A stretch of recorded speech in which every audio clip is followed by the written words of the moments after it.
What's up, ladies and gentlemen? Adrian here from Adrian Mateo Drones, alongside my co-host, Mr. Draymond Crawford, aka Recovery One Drone. How you doing, brother? Doing good yourself? I'm doing pretty good, sir. If you guys have not been tuning in to Mr. Recovery One Drone videos, tune in. He actually putting out some great shorts, great videos, tutorials, all that good stuff for those Part 107 pilots that need to know things that you might not know in the field. Get in touch with him. You could easily reach him on Facebook. He even doing the little Twitter thing. You doing Twitter, by the way? I do Twitter, but I don't put as much stuff on there. I'm just now trying to get into a little bit of TikTok Okay. to see how that goes. Because doing the shorts, that's what that format really thrives on TikTok, is doing shorts. So when I do one for Facebook, I automatically save that, throw it out on TikTok, and then I'll end up go ahead and redo it again and throw it on YouTube. Sometimes you just gotta, I don't know, it's kind of funky because sometimes YouTube will let you transfer over the sound, and sometimes it Yeah. won't. So you got to go back and look at it again to make sure the sound transfer over didn't. Then you got to redo the sound part, and that's always a headache because you never can find the same type of music that you might have used for your Facebook. We call it what do you call it on Facebook? The reels, reels on Yeah. Facebook, and then same thing. You can use commercial sounds, or I should say, music on TikTok. So yeah, on YouTube, you got to kind of find something different. Yeah. Unfortunately. I do Yeah. want to go ahead and wish everybody here in the chat and yourself, Dre, a Merry Christmas. Well, thank you. I know that this Christmas have actually been cold for us here in Florida. It's actually right now is at 30 degrees. It's Hmm. supposed to be in the low 20s in a few hours. That is crazy for us because we've never been that cold since I've been in Florida. But this year is pretty mighty cold. There's been a winter storm going around everywhere. So yeah, Yeah, it's crazy. yeah. Um, It's been nice this week out here. Like I said, it starts off a little bit chilly in the morning, maybe down the mid 40s this week, and right now it's 69 degrees at 6 p.m. Pacific Standard Time. And tomorrow we're looking at hitting 80 here on the Southern California. So we had a yeah, week of good weather, no wind to speak of, which made it nice when I went out flying yesterday.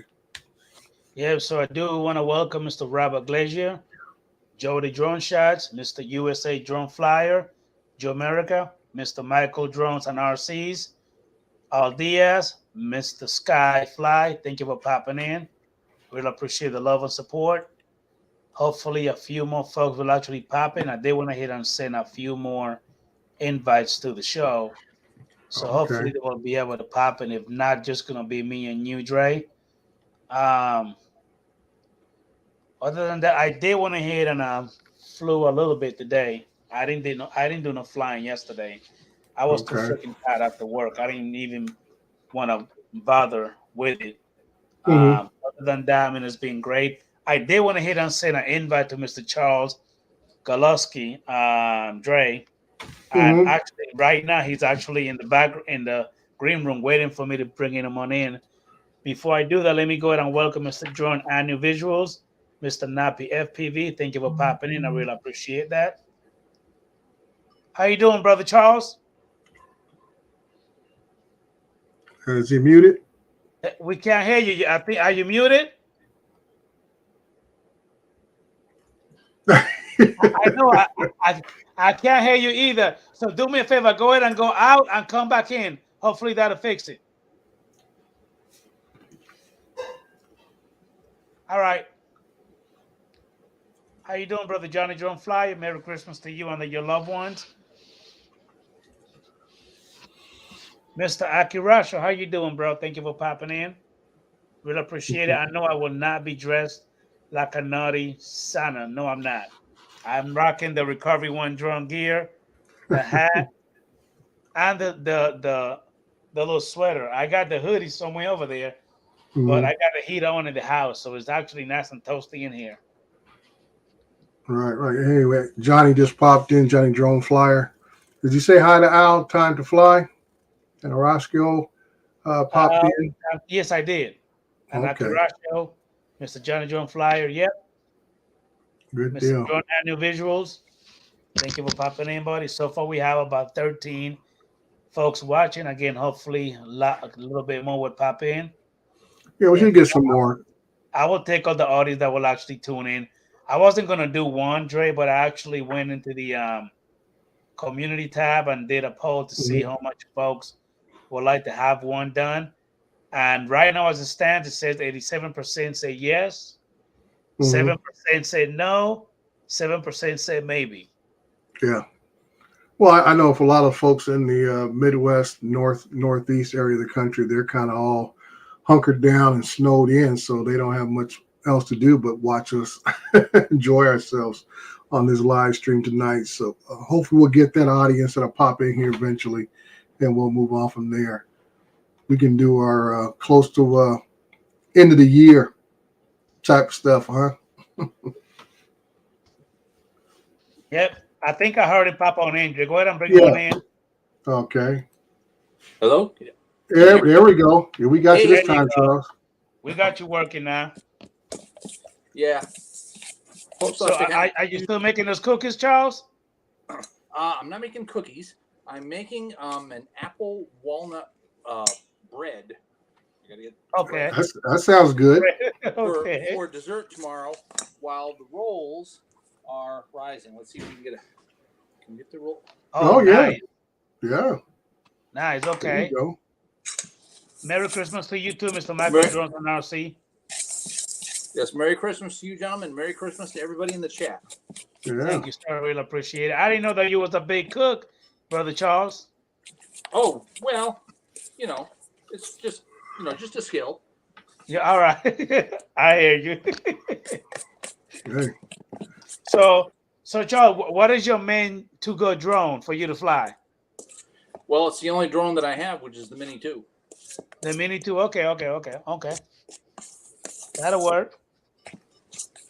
And about how many batteries you have for the bad boy? How many batteries? 4. Okay. Do you happen to have the bigger, chunky batteries? No, this is the Mini 2, not the Mini No, 3. I'm sorry. That's the Mini. I'm sorry. That's the Mini 2, not the Mini 3. Okay. Yes, that's what. Yeah. Wow, it's 14 degrees in the Northeast, according to John Annual Visuals. Yeah. Yeah. I actually read a little earlier. I read that it was actually 0 degrees in around Illinois, Detroit, and stuff like that. Holy cow! That would not surprise. How you doing, brother Scott, Mr. Jack Rabbit FPV? Thank you for popping in, buddy. Really appreciate it, man. And Johnny said that it is 28 degrees over there, and it's gonna be 19 in a little bit. I won't be surprised if we probably get a little bit of flurry here in Florida. Maybe we will. But I believe, Dre, that if it snows in Florida, they're gonna shut the whole state down. People already don't know how to drive when it's dry or wet, let alone in in ice. Mm-hmm. So, Dre, what's the difference between the Final 4 Pro, the white one, and the black one? Because I keep hearing the word. Is it Obsidian? Yeah, it's the proper nomenclature or the model number or model name for that is the Obsidian. That comes straight from DJI. It was part of their inventory. Black one? I would say, yeah, the black one, Obsidian. That was part of their inventory. I would say about up until about 4 to 5 years ago. You could buy them normally off their sites, but now the Obsidian, there's nothing better or different about it. I mean, they say the frame on that one is supposed to be a little bit better than the white one. The underbody is supposed to be some type of magnesium bottom on that, which makes it lighter and it dissipates the heat better. But other than that, the camera specs are identical. Batteries are no different on it. But it just it's a rare drone that DJI put out, and it has held its value over the years. When you see Obsidian on eBay or Facebook, whatever it is, it'll still cost you over $1,000 in most of these, upwards into about $2,000 if it comes with a complete package. Talking about three to four batteries, ND filter kits, and like I say, if it has it doesn't go into the V2 model, so there is a plus model that came with the screen. So you can get the Phantom 4 Pro Plus Obsidian, which has the built-in screen. Mine are the regular ones. So plus I didn't need a built-in screen, but I like them. They're actually a little bit better for me to keep an eye on for line of sight, just because of the color contrast on it being a dark spot against a blue bright sky. The white's not too bad because I do have a pair of white ones, Phantom 4 Advance, which has the same camera specs as the Pro on the Advanced model. It just doesn't have all the sensors on the sides and the rear, but it has the front sensors on it. Thank you for popping in, Mr. Mark White. Thank you for popping in, buddy. Really appreciate the love and support. Yep. Yeah, because I kept wondering about the difference in the name when you keep saying Obsidian, especially on your little shorts.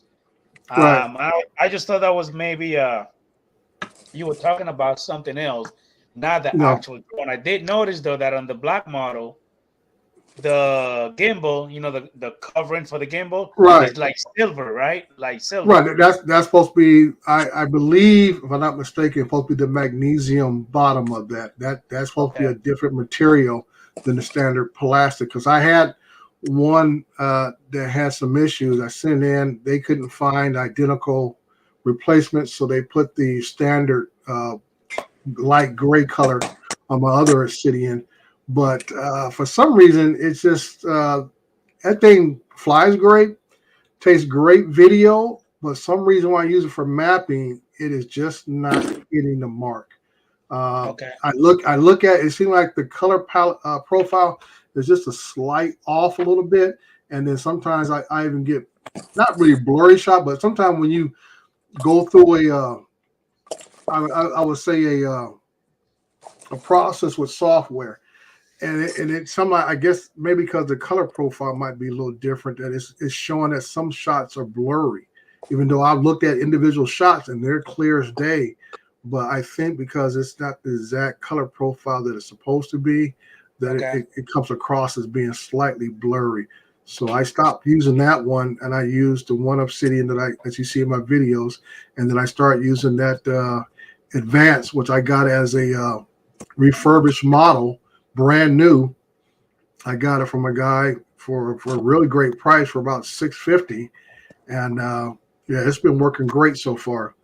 Like I said, I got two other to back them up. I got another one sitting in the case in the garage, and that one I bought off a guy locally, and I haven't had a chance. I haven't used it for a job yet. I think I took it out flying about twice, and it had a stuck ND filter on it, because on the Phantom 4 Pros, you have to take off the lens cover and screw on the ND filter. That's not just sit on top of the filter. You have to actually take the lens protecting lens off and screw on the ND filter. And this one was stuck on there, so I actually had to get a pair of vice grips and delicately put it on there and force that thing off. I destroy the ND filter that was on there, but I was able to get it off without damaging the rest of the camera. So I'm still testing that one out when I get a chance to fly and see how it's going to operate.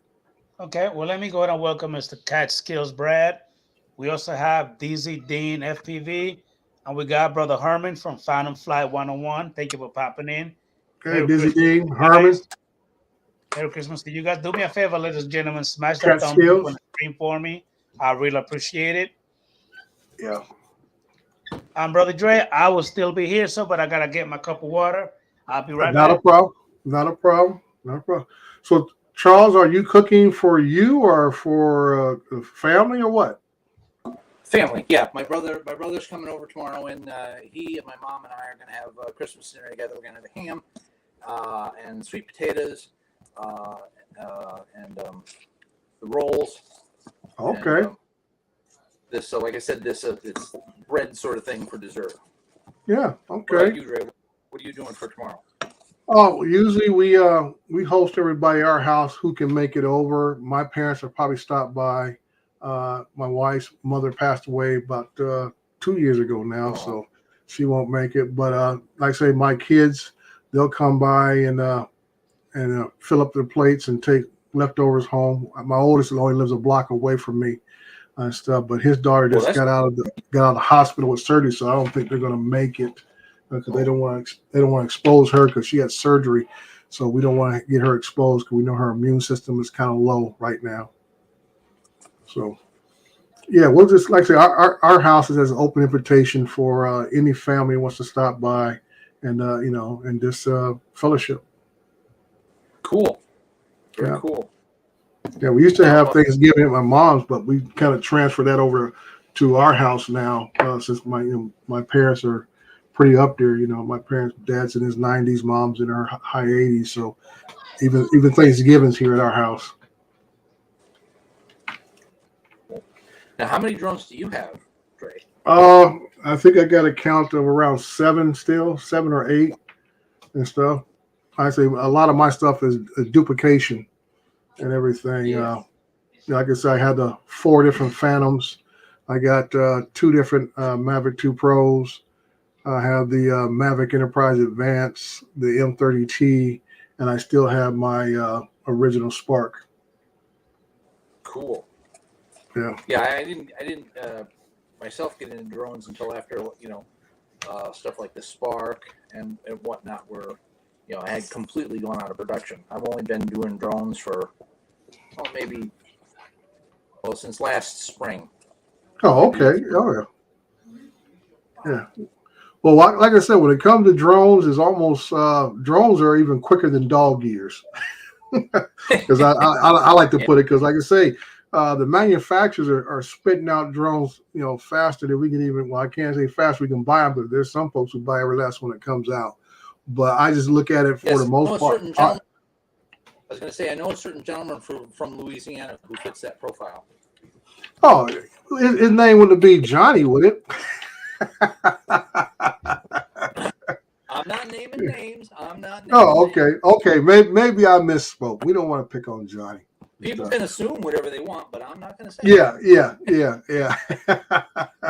But I know there's a few people. I know this guy comes on Paul Murray's show, AZ Drone. I think he has about at least a dozen drones. Everything that comes out, he picks up and everything. But I always tell people all the time, I said, learn your drone. Learn what it can do. Learn what you can do with it before you start considering buying the next new one. I mean, it's like anything else. You need to master something before you feel like, okay, now I have certain expectations or certain reasons I need to get to the next level up because I've done everything I can do with what I have. Yep. And that's just my thinking. Andrew, thank you for popping in. Mr. Lee, Yellow Rose Drones, thank you for popping in, bud. I really appreciate that. Merry Christmas to you guys. Yeah. And like I said, Eve, man, already. Yeah, time flies, man. Especially as you get older, the year goes by faster. And as I was just telling everybody, 2023, ladies, gentlemen, 2023 coming soon. And as I was talking with Charles about the drones I have, I was just relaying to him that for what I do mainly is mapping. The Phantoms fit the bill. And like I said, when I do pull up other work that requires maybe cinematic work or whatever, now I have the option of using the Mavic 2 Pros, which gives me the option of still shooting in 10-bit D-Log if I need to. So I get that at my availability, along with 4K and everything. So I say it allows me to be flexible in what drones I want to use. I've used my Mavic Enterprise Advance and doing cinematic work because of the fact it can zoom in, and it's still a fairly mid-sized to small drone, and give me that cinematic look, how it flies. So and the same thing with the Phantoms. I've flown very up close subject matter with my Phantoms because I'm used to them. That's why I tell people getting used to the drones that you have. The more you fly them, the more, like I said, when I go out, as everybody says, fly for fun.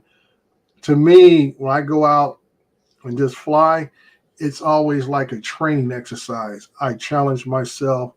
I do certain, excuse me, certain maneuvers, try to test myself, test my abilities in controlling the drone to see if I can get to do what I wanted to do. What you wanted it to do exactly. Well, how you Right. doing, brother Ray Kelly? Yeah, Welcome to Ray the show. Kelly. Merry Christmas, Mr. Brent Emo Possum. Thank you for Yeah. coming in, buddy. Merry Christmas to you too. That's actually Yes. one thing that I have been taking your advice on, Dre. Hmm. Is to go ahead and fly it and try to get the drone to do what I wanted it to do, not just what it want to do, with the GPS type of Right. stuff. I do try my best. Hey, brother Mighty Drone World, thank you for popping in. Merry Christmas to you too, sir.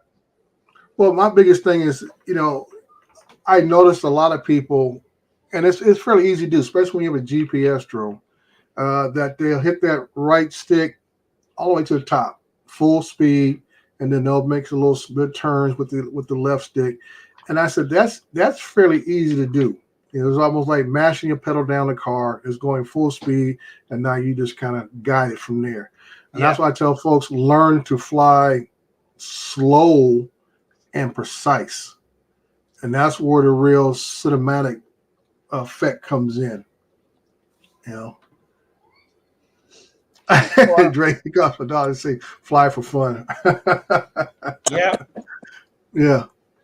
Yeah, so that's why I tell folks, I say, don't be in a hurry to push that drone out there at a full tilt.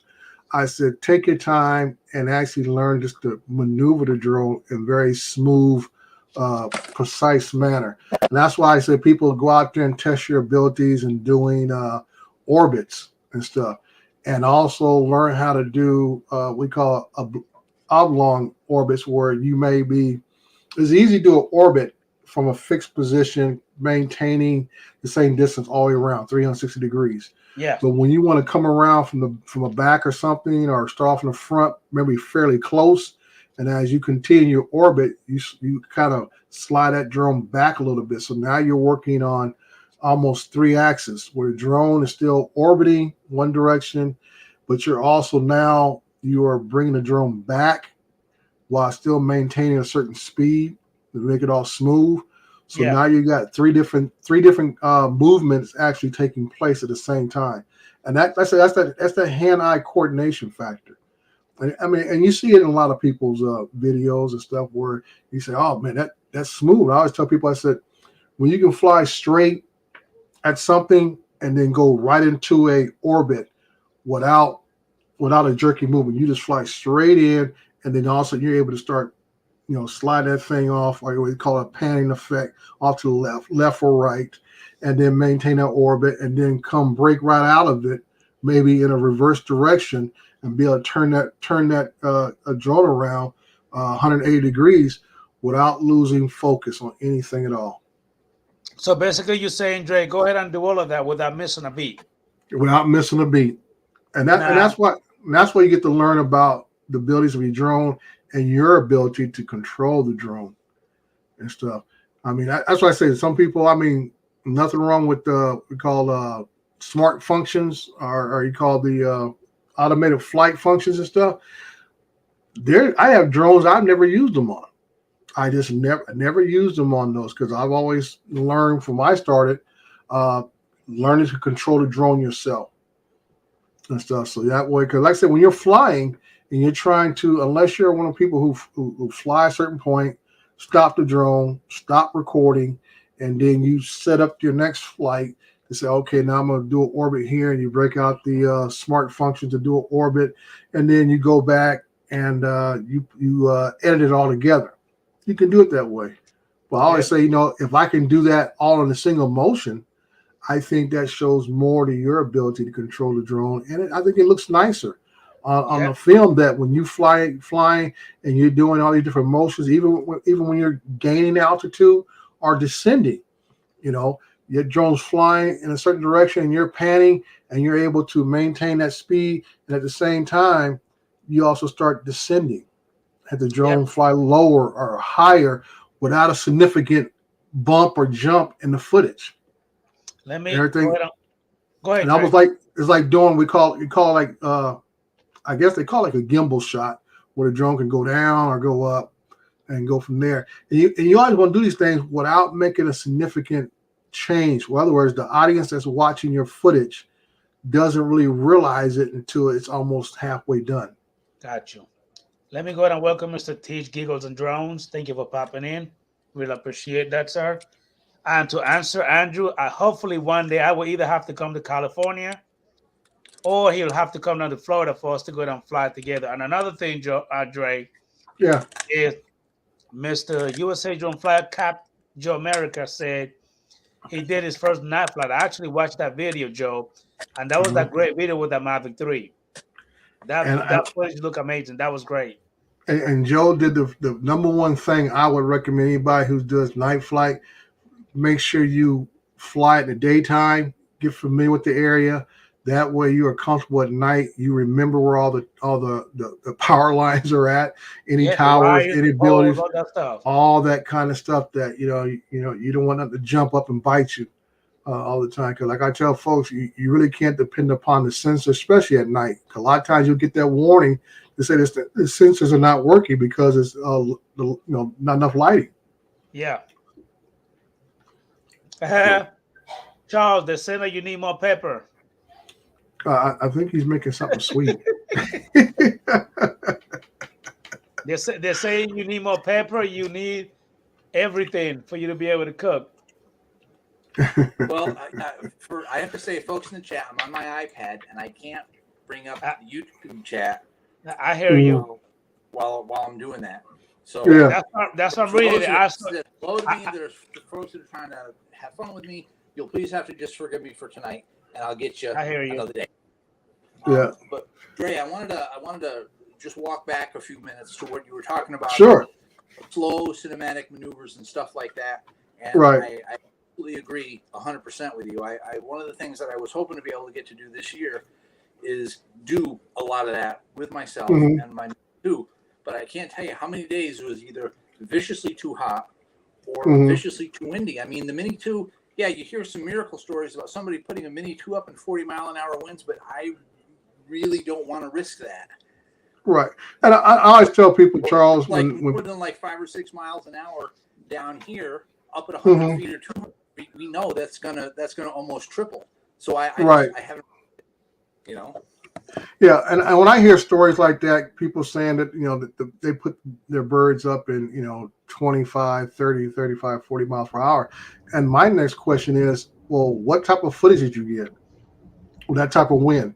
Because like I said, if you're trying to fly, any type of cinematic footage, that's tough because now you're fighting natural elements along with trying to be smooth and controlled with the drone. So that's all my question. I mean, any of these drones that we have out there, all of them will launch. They'll launch and fly, and they'll be tilted about a good 15 to 25 degree angle. They'll fly, but you got to ask yourself what type of, will it come back? And you always got to say, what type of footage are you actually getting? I know with the older drones, like the Phantom, if the thing is tilted too far, you'll start getting pictures of the legs in the camera. And I'm sure Chris Hope has seen that where we flying at high winds, you'll get pictures of the legs sitting in your shot. Because now your camera, your drone is tilted like this, trying to fly, and the camera's trying to stay steady. So now you got the drone. And I even see a message saying the drone is tilted, change direction or whatever, straighten it back out. And the same thing with the other drones.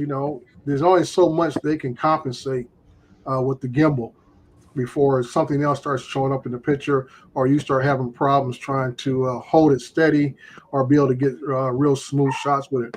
Hey, Mr. Ron Lockwood, you still locked down? No, I'm over in Bismarck, North Dakota now. How you doing, brother Chris Hope? What's up, Adrian? Joel, Dre, Ron. Hello. Brother Ron, Howdy. Brother Yeah, Ron, I so got a question for you, Big Ron. Hopefully, I'll have an answer for you there. All right, hold on, cause my babies are here, so I'm hoping I don't scream. But are you listening? I'm listening. Okay. Are your nipples hard? I must have missed that one. If you go outside here tonight, yeah, they would be. Okay. Dre, that's something you can't miss. Oh, is that right? Because I Well, know how you are, sir. Well, I heard they tried to set Matt up, but it didn't come off well. Somebody mentioned about Ron and Tim was trying to set Matt up for something. The other day, somebody made a delivery or something. I Something don't know going on. about that, so I don't know how to answer that. Yeah, I thought Ron, his name was brought up, and it was something about they were trying to do something to Matt. I wasn't sure. I always told Matt that when I show up, it'll be a total surprise. So I was thinking about sending him one black rose. And I sit around the car and say boo. Now, Ron, is it below zero where you at? 17 below. Holy cow. Yeah, that's ugly cold, man. That's chill. Yeah. We had wind chills between 60 and 70 below this week. So I'm assuming that the rivers are pretty much frozen. Shit, everything's frozen. Everything that tries to live is frozen. Yeah. Now my question is, what temperature does it have to get to where the birds won't fly? The fixed wing, we can't leave it really. Ambient temperatures, anything from 40 below, 40 and below. Mm-hmm. If the problem, like we ran into the other night, we turned a flight down. Technically, we were able to fly, but we were in the fixed wing. The airport that we would have landed at, tiny little rural airport. And see, it's not like a international place where they have de-icing and everything, but right. We would, from the airport to the hospital is about almost a 30-minute drive. Out the middle of it was up in Glendive, Montana. Yeah. If the pilots would have kept the aircraft running, the heat of the engines would be coming back and freezing up. Snowing, so it would have blown the snow back, and then eventually it would have started icing. Yeah. And that's when I hear you talk about that, it reminds me of the movie, I think it's called End of Tomorrow, where at the begin the movie, they have this ice storm come in, and these guys are trying to fly to say the scientists and everything, all the hydraulics and everything else starts freezing on a helicopter, and it actually just goes down. Everything freezes up like a flash freeze. The day after tomorrow. Yeah, day after tomorrow. There you go, Chris. There it is. Yeah. And also the fuel line, Andre, will freeze up and the helicopter will just drop up from the sky. So hey, correct me if I'm wrong, Ron. Is it also true that because of the temperature you guys get up there, that your vehicle has to have some kind of winterized coolant so it doesn't freeze? Well, you have regular antifreeze, yeah. I know the diesel vehicles have to have a certain additive in there. I forget what that is. And for diesel, you have to keep your truck plugged in so diesel fuel doesn't gel up. Right. I know because I went through that problem in Pennsylvania while I was driving over the road, where I didn't keep the truck on, and the damn fuel line just went to shit on me. It'll fill up pretty quick. Yeah. We've had that problem. Hey, brother Austin, thank you for popping in, buddy. Really appreciate it. We've had that problem the last 2 days here at Texas with truckers, diesel gelling. Yeah, truckers caught off guard, not used to that type of weather down there. Yeah. So, Mr. Holt, how you been doing, partner? How's that new Phantom helping you out? It's a good bird. I wanted to do some night Christmas lights, but I haven't got to do that yet. I gotta I got to hurry up before the end of the year. Like most people don't take them down until after January anyway, so I still got another week. So maybe I Yeah. can get it done. Yeah. I'm trying to find a way to keep some up permanently year round because I hate the hassle. Yes, we got a couple of places around here that's pretty.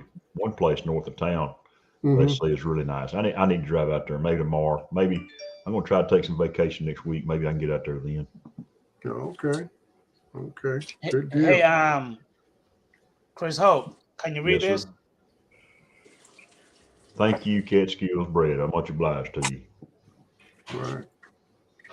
That's good. Yep, True appreciate it. countryman oblige. Now I was going to ask you. I don't know if on that last one that the prop came apart. Will you ever try to? I mean, has any of the other props shown any type of wear like that? Because that is just such a rare thing for the top of the prop to come dislodged like that. Tell me, I've tried to take the other ones apart. I without destroying it completely and cutting myself in my pocket, I could never get it apart. Yeah, because I mean, I was just thinking about it the other day when I was out flying yesterday, and I was thinking about that, and I kept thinking, I said, well, even if the top came off, would that cause it to become unlocked from the locking mechanism? Because to me, even if the top came off, the locking mechanism should still help, because that's in the bottom part. Yeah, well, it's spring loaded, Dre.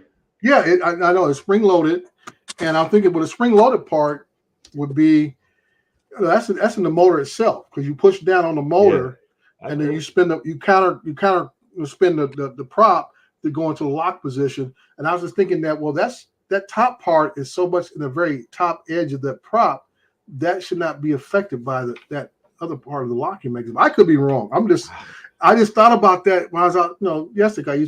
I was out flying my Phantoms yesterday, doing mapping work. And now that that's happened to you, it's in my mind now. Every time I go out with those things and I put them on, I'm constantly thinking, okay, let me check these bad boys even more to see if anything's coming loose or coming apart, or whatever. And I said, because that's just something you can't recover from. That's a case in point.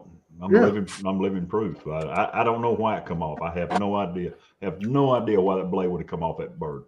Yeah, that's just a weird one there and stuff. So yeah, that's constantly on my mind. I just want to ask if you've done any more checking on that, or just decided to say, okay, I got a new bird, I'm gonna keep pushing on. New bird, new props. Just I try to pull them off every time in pre-flight. If I can't pull them off, then I'm assuming they're okay. Yeah, same thing. That's all I can do. I put them on, do the little feather thing, my fingertip test to see if there's any cracks in it, and pull up at the same time, and that's all you can really do. It's just like anytime you leave the ground, you're taking a chance. Right. It don't matter if you're climbing a ladder or flying a drone or riding a space shuttle or doing what Ron does for a living. Right.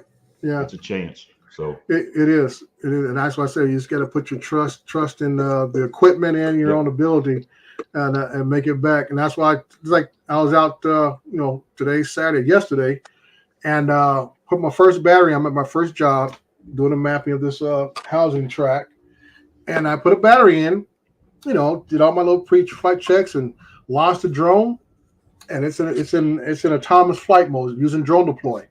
So it takes off. And then I start to do a little something else, and I tell myself, okay, it should be reaching its first starting waypoint. I go over, look at the screen. This bird is heading down the middle of the development without going to the first waypoint, going a totally different direction. I'm like, holy smokes! Hit the return home button to break it off the flight. Came back. Nothing wrong with the bird at all. Nothing. Took the battery out though. Put another battery in. Doing my whole flight check again, hit that sucker, and went right to the first waypoint like it's supposed to, and continue doing that flight. So why do you think, what was the reason for that, Dre? Like I said, it had to be in a software glitch. And like I said, that's what I did everything over again, and then flew like it always has for the last year. What's the first thing IT tells you when you call for help? You turn the computer off. Turn it off, turn it back on. Yeah, and that's all it was. Yeah. turn it off, turn it back on, and I put another Cycle battery in. power. Yeah, and that was it. So I mean, because I didn't have any interruptions with the program, on my tablet. So yeah, I just told it to restart the flight and went from there. And voila. But I'm just, like I said, like we was talking about the guy the other day about the using it for deer tracking or whatever. And the same thing. You never know what these drones are going to do. That's why you always got to kind of keep an eye on your displays. Keep an eye on your telemetry. Keep an eye on your connections. Keep an eye on all that stuff, man, because you never know. Something could just be a software glitch to a power failure or something else that, if you're not really paying attention, the drone flies off, goes down, all this kind of stuff, and you're sitting there like, what happened?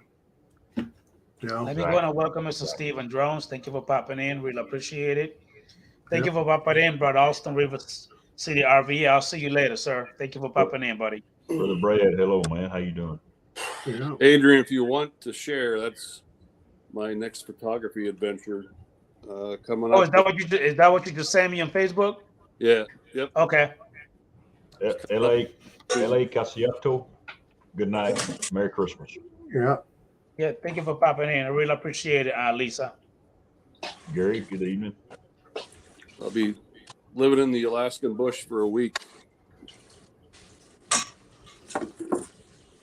Hi, how you doing, Mr. Gary, Mr. Broneros? Thank you for popping in, sir. Merry Christmas to you too. Really Hey, Gary. Gary. Do me a favor, smash the thumbs up on the stream for me. I really appreciate it. Now let me see what Ron is talking about, because he loves to be skinny dipping and shit. So I gotta make sure that he's here from you. Yeah. We know how you are, sir. While he's looking at that, Ron, did Paul Murray ever get checked out? Yeah, he actually ended up in the ER. Okay, good. What's wrong with Paul? He had he kind of passed out in the restroom and had a fall. Oh no. Yeah, hit his head.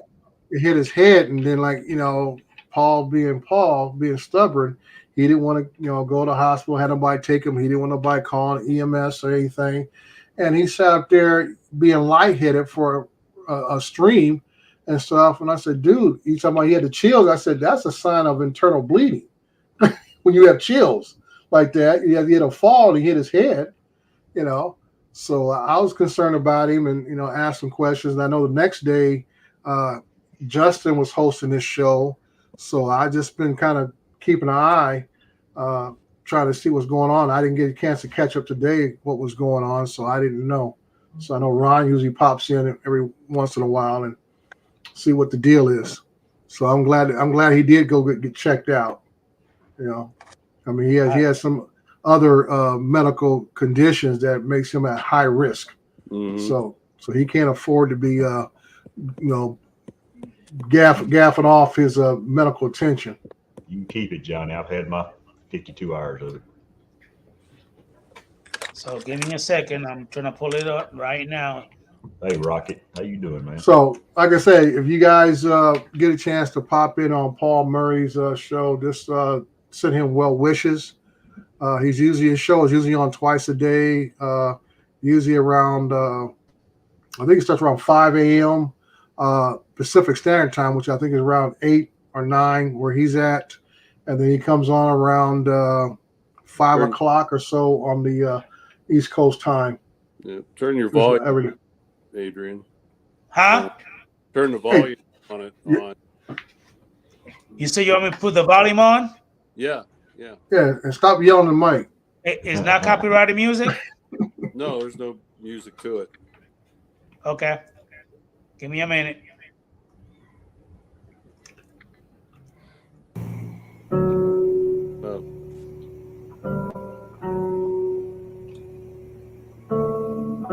I think if you ask anyone that's had a truly authentic wild time in Alaska, they'll tell you that their adventure started with a small plane. This case is no different. Like, of course you'd land on a beach.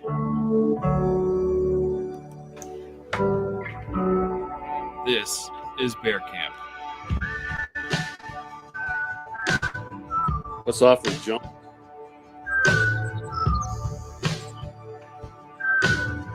With a chance to stay overnight and eat better than you'd expect for being in the middle of the Alaskan wilderness. Owned and operated by Great Alaska Adventures for decades, there's probably no better early season bear viewing out there.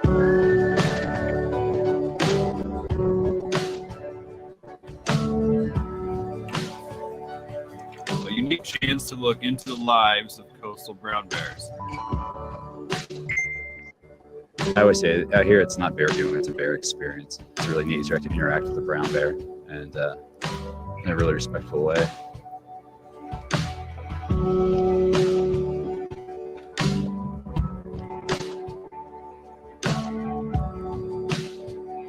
Wes, Photographers, bring your long lens and a wide angle lens here. You might just need both.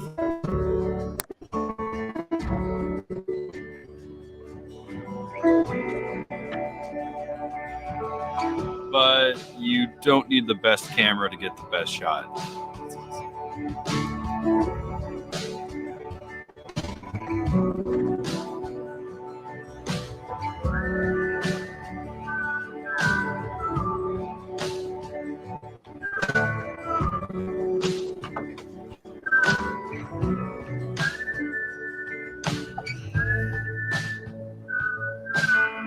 The bears here have so much food available to them that they merely view us humans as another part of the scenery.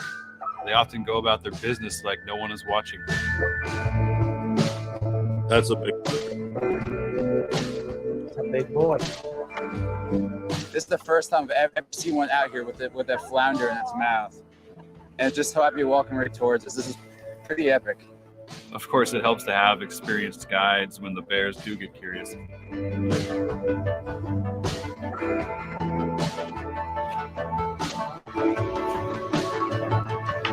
It's an original homestead site surrounded by national park land. Lots of history and Alaskan ingenuity here.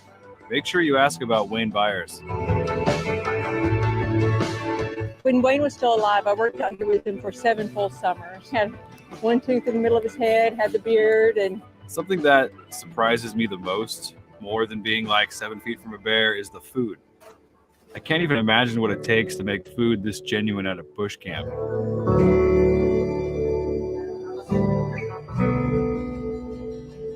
And the accommodations, a fully weatherproof tent with a heater and comfy bed. There are showers too. Not bad at all for the Alaskan wilderness. Camp is fully self-contained. Solar power for cooking and charging, perimeter fence to keep the nosy neighbors out, a meal tent to hang out and recap the day. There's this private elevated viewing platform, one of the best places to hang out.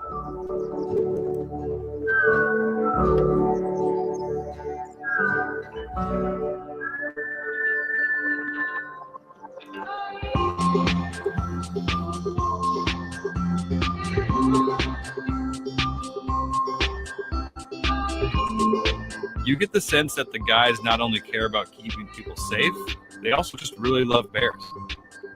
I've seen bears before, a lot of people have. We've seen them in zoos, documentaries, movies, but I've never been close enough to actually hear them. This place has a long and successful history of showing people a great time.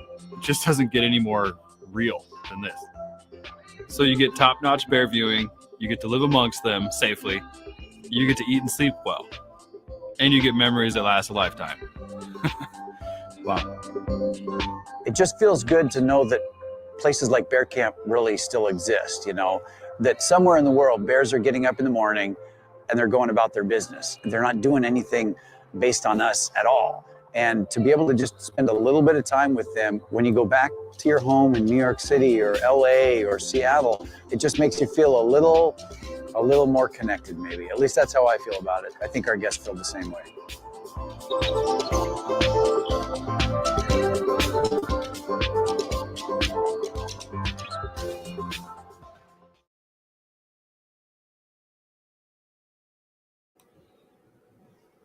All right.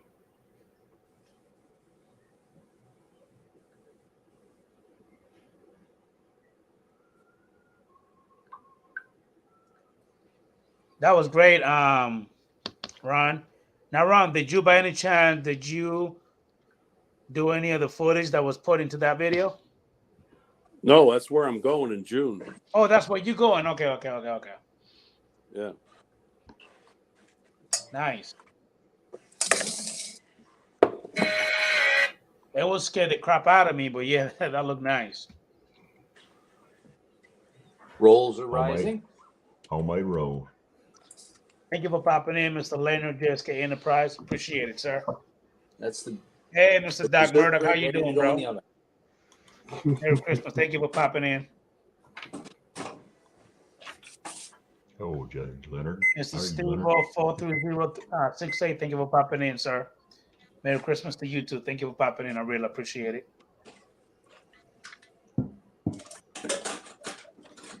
You're gonna Somebody take your M2 Pro over there, if I'm not mistaken. Oh yeah.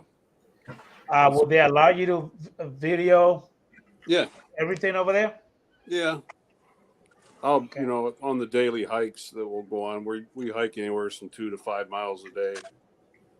So lots of guys there. How many days is it, Ron? 6 days.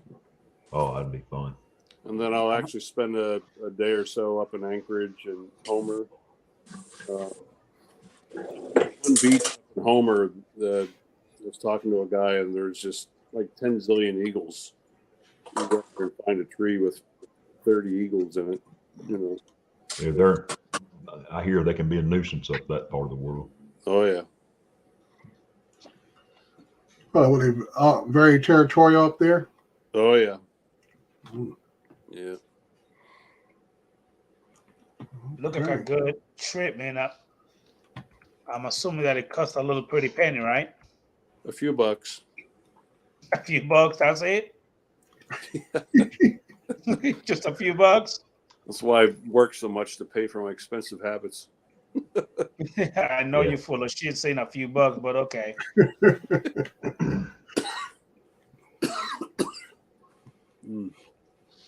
Yeah, I'm looking Hey, forward Rocket White, how you doing, bro? Thank you for popping in. We also got Mr. Sky Control Productions.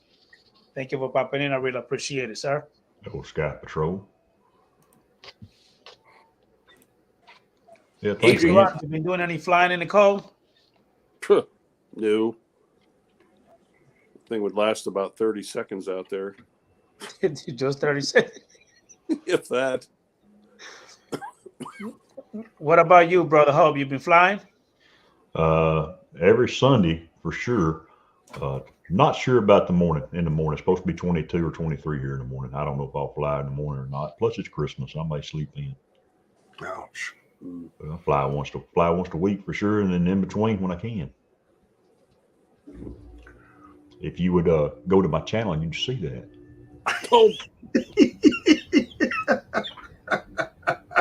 Oh, did I say that out loud? This isn't Matt's show. I take it back, Adrian. Ron, oh man, Trey, everybody in the chat. I didn't hear nothing. I would disregard that. All I heard was blah blah blah, but fucking blah. That's all I heard. Oh man. I'm hearing Chris talk about 22 degrees, and I just think back in my days when I was in the Marine Corps. I was stationed up there in Portsmouth, New Hampshire, and we would go out for our PT runs, and it'd be like 19 degrees, 20 degrees. We're out there in sweatshirts, tennis shoes, and we'd go out in these. Anytime we went out the back gate, we knew it was going to be more than 6 miles, with the command officer leading us. And I remember coming back, and you'd be so cold, the snot from your nose getting your mustache, and it'd be so cold, it'd start breaking off in pieces.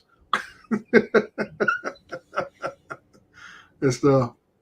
I was like 22 degrees. I said, dude, that's painful cold, man. And like when Ron's at 17 degrees, I'm like, dude, that's not even trying to go out. Don't even grab the door handle at that cold. Don't even try to grab the door handle. We're actually comfortable in 22 degrees. Oh man, I'm not. That actually hurts. Physically hurts when you have weather like that, man. It did the other night. They were measuring wind chills between 60 and 70 below. Yeah. Hey, Dre, look, right now, that's how cold it is right now where I'm at.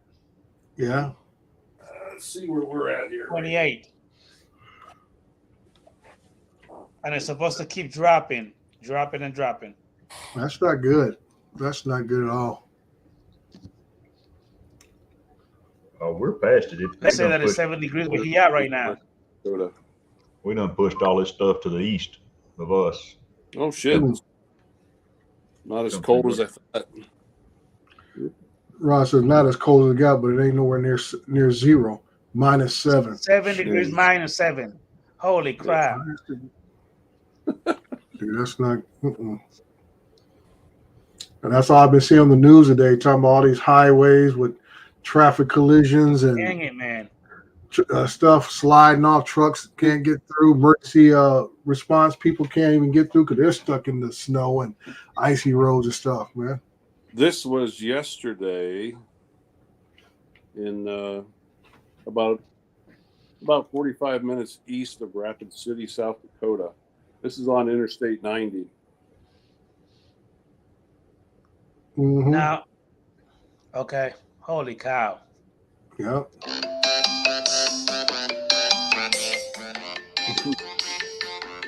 What in the world is that? Dre, I gotta take this, Dre. Go ahead and continue. All right. Yeah, it's just I know for me personally, once it gets down into the 30s, low 30s, my ability to function gets very limited. Period.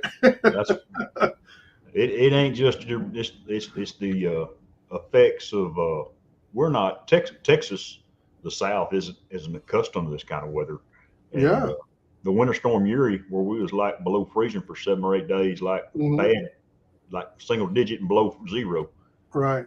Our infrastructure, we found out real quick throughout the state that is not prepared for it. And honestly, that was 2 years ago. It's still not prepared for it. Right. And I was talking to somebody about that, and they were talking about how come the government. I said most of your water departments, power stations, things like that are basically run by private entities. They're subsidized by the government to a certain extent, but the government does not force them to upgrade or anything else, because basically what's going to happen is most of them can't afford to upgrade to make their infrastructure better prepared for different weather conditions. I don't care if it's anything from cold temperatures, hurricanes, floods, or whatever. Most of it's not ready. Like they were talking about a couple weeks ago, how Houston, their power plant, the water department plant failed for a couple of days. I'm thinking the size of that city, it should have at least 3 water plants, and it's only got 1. No. And Houston is actually considered a mega city. Everything's so large. Everything's run on a wing and a pro. Yeah, and that's what I said. It's crazy. But and like I said, the taxpayer, or the consumer, who does not get an option to pick and choose who he gets his water from, his electricity from, or most of your utilities, it's a one and done deal. This is who it is. This is who you got to pay for the services, and you got no other choice but to use it unless you're out in the boonies where you got your own well, your own propane to run your heat and all this kind of stuff. You're tied to the system. Yeah. And hey guys, I'm gonna pop out. I just stopped in for a couple of minutes. I got to get up at 4:30 in the morning. All right, Ron, I appreciate it, dude. Like I say, you be safe out there, man. That's some treacherous weather you're dealing with out there. Make sure you guys stay safe. Yeah. Nothing to fool around with at all. Merry Christmas, Ron. Merry Christmas to you, Father. You guys, Merry Christmas, Ron. Yeah. I'm gonna go out and serve the public tomorrow. Do my best. I hear you. Hoorah. Hoorah. Yeah. All right, guys. Have a nice holiday and be careful. Okay. Good deal. All right. Bye-bye now. Yeah, so that's what a lot of people don't get, Chris, is that people think your water systems and your electrical systems and so forth are all under the government's thumb. I said, no, they're not. They're private entities that run their systems, and they're only tied to the local government to a certain extent. And like I say, if they want to upgrade, they upgrade. When they don't, and basically about profit margin. They say, "Oh, we can't do it because we can't afford to." You know. Yeah, the state of Texas has come down pretty hard on our industry, and Yeah. we done some stuff out on our own. Mm-hmm. I know where I work, we got stuff that caused problems, and we fixed it. Right. It wasn't nothing major. It wasn't, it didn't cost millions and millions of dollars. I probably spent $200,000 to $300,000 on fixing things, and we fixed it. Right. And this last 2 days has proved what we did worked great. Right. Yeah. So I guess some people were talking about how they should take their systems underground and stuff. And I said that is so expensive and stuff. Texas, I keep saying Texas. Texas doesn't have these kind of winters. Yeah. Although this is the third year in a row we've had something like this. Mm-hmm. We had the winter storm Uri. I spent 7 days at work. We had a little old cold spell last year. We spent a day. Then this one I spent 52 hours Yeah. there. And all we did was basically hang out, fixed a couple of little old problems, and I cooked breakfast, lunch, and supper for everybody. Right. Right. Yeah. So, I'm reading Johnny's chat. I guess his little community out of water since yesterday. And like I said, right. it's a private water company It and everybody's tied to it. So you got no option. It won't be fixed till it thaws out. Yeah. Yeah. Same thing here. Yeah. Same thing here. No backup generation on our water system. Nowhere. Mm-hmm. Yeah. None. No backup generation. And I get why. Because it's private, and a generator costs over $1 million to run one of these things.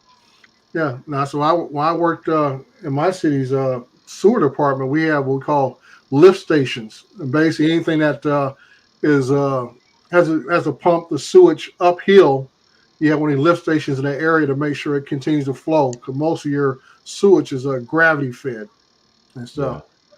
So Doc is right. Yeah, Doc, the power outages was the problem, but they blamed the gas industry, which is who I work for. Mm-hmm. What I deal with, they blamed us for the power outages. Right. It's a domino effect. It's finger pointing. Right. I know what my guys did and what I did for that 7 days. We kept gas coming out of the ground at 500 million cubic feet an hour for 7 days. Yeah. We kept gas going to the power plants. The power plants blame us. I can't help that. I know what I did. I don't have a guilty conscience because we work. Right. Right. But it's a blame game. It's when you get in this kind of situation, it turns into a blame game, and it's about money, and it's about this, it's about that, and it's horrible. The end person, you or I, is the one that pays for it in the end. Right. Yep. And that's what happened. The inconvenience of being out of a service, and that we don't think about until it's not available to us. And you talk about spoiled. Mm-hmm. We are spoiled to our electricity and water. Oh yeah. Big time. I couldn't. My grandparents grew up without electricity. They toted water from the well into the house. Yep. Yep. Bless their hearts. Mm-hmm. Yeah. And that's just, like you said, we're spoiled, and most of us are only 1 or 2 generations away from what you talked about. Our grandparents had pumps at their houses. A lot of them worked off other sources. It wasn't until the last 50, 60 years, they got electricity tied to the house on a regular basis. I remember my mom, as a little girl, they had an outhouse, and then went from my grandfather having a hang on, who's that noise from? Okay, that was Charles. You got something vibrating over there, Charles? Oh, sorry, I got a little fan on. Okay, it kept getting louder and louder. I'm like, what is that? I turned it off. Yeah, but as I went to my grandfather, did a demolition job, and he asked the owner of the property, could he take all the plumbing out of the property? And the guy said, go right ahead. It's a demolition job. And that's how my mom got indoor plumbing at their house as a little girl. Yeah. And stuff. Yeah. So that's Doc, Doc, I know Doc probably has seen them, Dre. I don't know. But here at home, back in the day, they dig a water well by hand. Mm-hmm. Okay, then they go in there and they take a brick and layer this water well. The water well could be 60, 70 foot deep, and they brick it all the way up to the top. Right. Instead of curbs, what I call curves, which is a culvert with concrete culvert, they would brick them up, and you still see people getting water out of these old brick lined water wells. Yeah. We used to have, when I was younger, you would see these concrete wells stick up out of the ground, and that was mainly for the agriculture in the area, for the vineyards out here in California, the sheep herders and things of that used to be around on a regular basis when I was a little kid, even back in the 60s and 70s. And they would bring their flock around. The guys would have these big grape vineyards, and they would get their water out of these concrete cisterns that would come up out of the ground. And you'll see the little curb pipe come up the top. It's funny you talk about the goats, guys. I made a video that's on my channel, Adrian, about sheep. There's a guy that's from California, and that's what he did. He's a sheep herder, and his sheep, they turn them loose through these vineyards. Yep. And he got tired of the politics in California and moved to Colorado. Got tired of the politics in Colorado, and he moved to Texas. He brought his sheep to Texas, and I just had him work for me for about a month on a bunch of stuff I couldn't mow with a tractor. And he it was interesting visiting with him. He had 800 sheep. I am back. 800 sheep, and they will clean the place up in about a week. Oh yeah, I said they ate up every bit of grass they can find. Grass, leaves. Yeah. He throwed a few goats in there with them, so they eat the briars and they eat the leaves up on the trees. It's pretty nice. Chris, Merry Christmas, Chris. Yeah, that used to be part of our Merry Christmas, sir. Thank you for popping in. They used to be part of our fire prevention in certain areas. They bring the sheep herders in, let them eat up these mountainsides or whatever of the grass that would grow up after the winter storms and stuff. And the sun comes out in the spring. They call these sheep herders in, so the grass will be nice and low by the time summer hits, and it'll be less of a fire danger. Boy, I tell you what, you put 800 sheep on 10 acres. It took. I had them on one spot for 2 weeks. Man, they did work it over. Yeah. Yep. Don't take them long. Not with that many sheep. No, don't take them long at all. It's fun to watch. There at the end, they started having their babies, and they had 10 or 12 a day. It was they're cute when they're little, Adrian. Say what now? They're cute when they're little. We were talking about the use of sheep. We were talking about the use of sheep on for grazing to keep land weed control and land fire hazards away and so forth. We basically talk about infrastructure and how different ways have been used over the years and how we have become so dependent and spoiled, and we don't think about it till something goes wrong. Yep. As soon as the power goes out, then we like, oh man, the power's out. The first thing we think about, I just went to the grocery store and I got my food's gonna spoil. Stick it outside if it's cold. Yeah, that's it. You can see it outside now. Put that stuff outside tonight. Yeah, I seen Southwest Electric Swepco, I think is the name of it, Johnny. I know deep East Texas and over in Louisiana they had some power issues. Our lady that works with us at our office, she was an electrician for 15 hours. Hey, brother Jim Jordan, thank you for popping in, sir. But Swepco was a problem child this time. Scott can show us they still use sheep out there in Hawaii for grazing for the solar panel farms. Yep. They're starting to do that in Texas too, Dre. We're getting 2,000 and 3,000 acre solar farms now. And, yeah, it's sad because those 2,000 or 3,000 acres used to be cotton or wheat or that was farmland, and then now the farmer is making it in. He's getting paid more money to lease it out to them. Right. Like I said, they're paying big money, so you don't have to worry about doing the work. You're still getting big money from it. It's crazy. Yeah. Government money. Yeah. That's definitely it. The guaranteed paycheck. That is for sure. So, Adrian, what do you plan on doing starting next year? I do have some goals I need to go ahead and reach. That's for sure. Some of those goals, I'd rather go ahead and keep those to myself. But I do I am going to share one where I got to go ahead and fly my drones even more, and get them things out of where they are and let them fly a little bit more than just collecting dust. Because I'm really tired of hearing Chris Hope in my ear just ringing every single time. You know, it really does get sickening.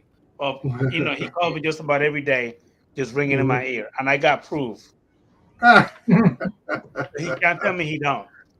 Yeah, yeah. Hey, brother, Uncle Bill Toys, thank you for popping in. We got Mr. Londinar, thank you for coming in. James Johnny, Jack Londinar.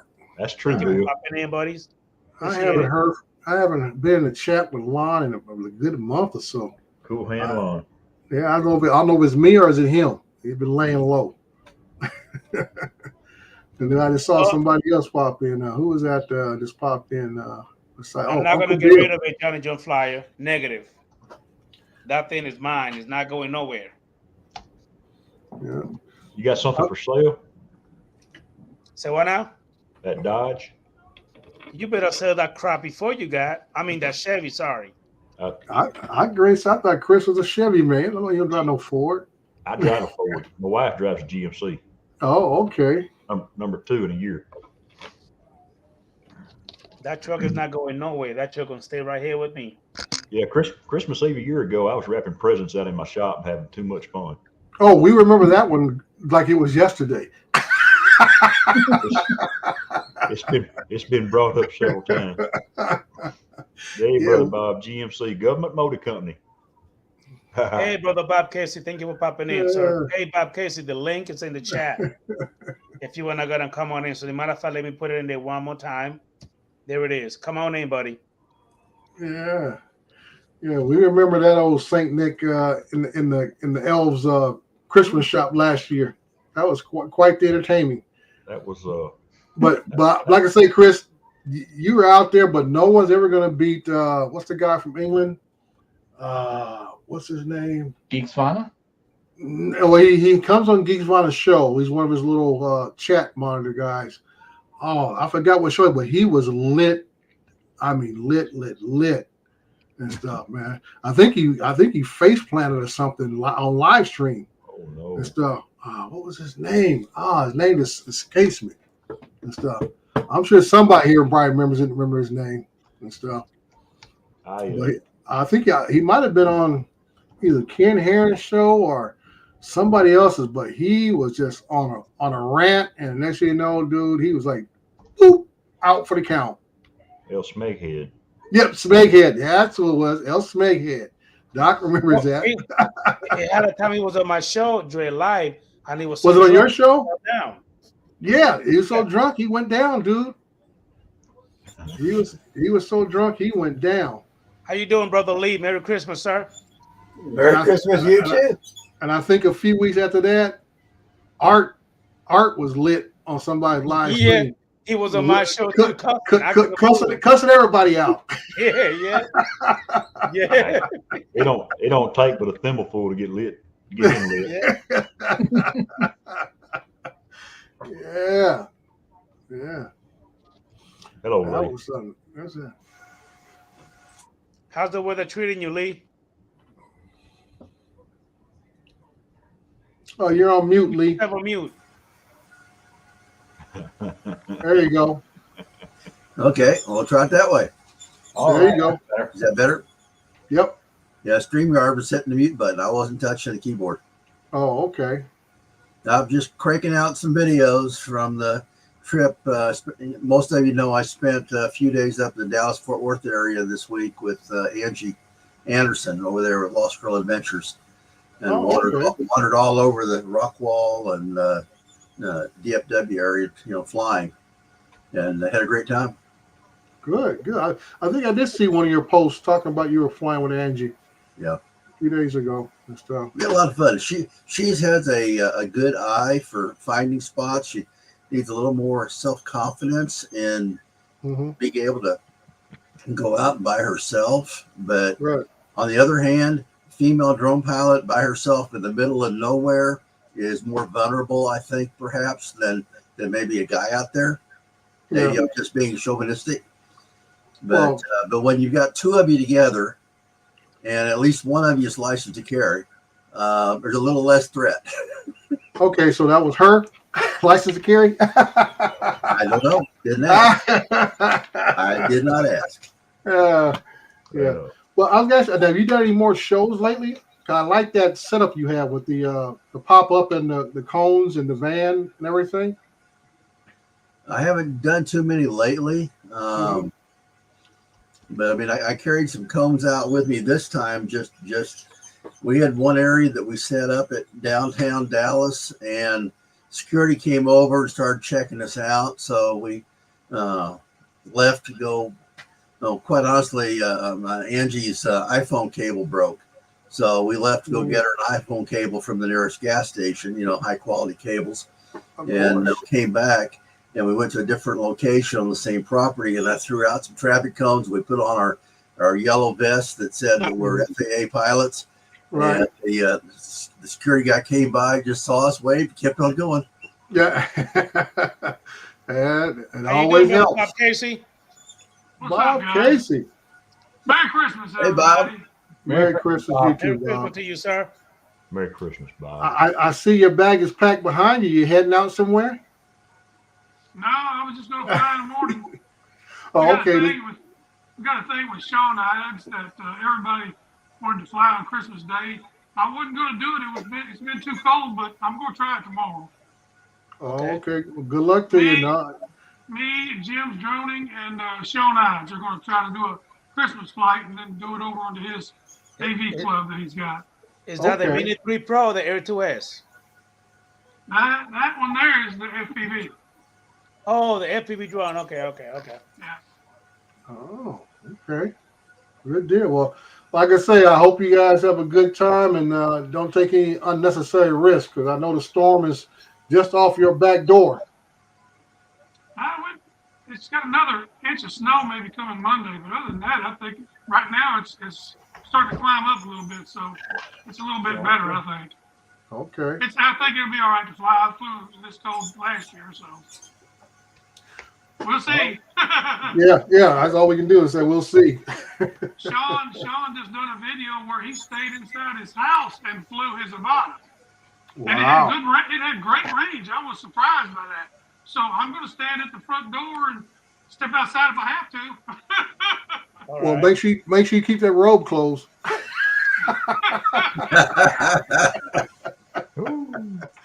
Yeah. I saw Sean Oz's video with his Avata where it was 4 degrees above zero and the wind chill below whatever, and it was like wind was 33 gusts into 66, but he didn't realize that until he got done flying because he hadn't checked UAV forecast. I watched that. Nice video. Yeah. I just figured that the Avata was just going to be a little bit, because it wasn't going to handle the wind, but he did pretty good. He did. It does wallow in the wind like a pig. You get up high, you stay down low, you're okay, but you get up 200 feet in the air, that thing just wobbles all over the place. Yeah. I'm pretty confident with the FPV. It's a whole lot heavier. You know, the motors are pretty stout, so I think it'll do all right. We'll see. Merry Christmas, Bill. Yeah. That's great. It was great you guys got together and gonna do something to collaborate. Yeah. What are you going? I'm gonna ask Bob. What are you doing to just flying a 10 or 15? Gonna make a 10 or 15-minute video and share it with Sean? I'm just gonna get out there and fly around just to be out. I mean, there's nothing to fly but just naked trees, you know, and snow on the ground. Yeah. But 3-4 minute video and put it in. He flew a 15-minute video. I'm not gonna do that long. Right. On this backwoods stuff I got, it would take forever for it to download. You know, upload it, I mean. It'd take forever. Oh, by the way, my background is the marina that Angie spotted over in Rowlett, Texas, ROWEL. That's Lake Ray Hubbard. So, yeah, over there, it's Lake Ray Hubbard right off of I-30. All the sailboats were lit up for Christmas. I try to stay away from that place. Bob Casey, I actually just figured out how to text it to you. That's all right. I went ahead and copied it right off of. I was on YouTube and I got in the chat off my phone. Of the And chat, used it. yeah. That's But what I I'm figured going out how through. to do it. I figured out how to do it in text, not from my phone directly. Cool. That's the only way I can do it. I've got internet through satellite feed, and man, it's so slow. I would just be dropping in and out. And then I use my phone. My phone is a whole lot faster. So go figure. It is what it is. Mm-hmm. It's that Bob Casey internet. Yeah, but all I can get right here, 6 miles away, and literally a quarter of a mile this way, and an eighth of a mile this way. There's fiber. 250 people in this community in between can't get it. That's wild. We were supposed to get it. I was told by two guys. I was mowing my grass, and I see two guys walking up to me, and cameras on, hard hats. I knew that's well, they're going to make me shut down. So I shut it down, pulled off my earmuffs. What's going on, guys? He said, well, I don't know if we can park over on you, and we're doing a survey. I said, what kind of survey? He said, a survey on the poles. I said, for what? He said, for fiber internet. I said, you're kidding me. I said, park anywhere you want, man.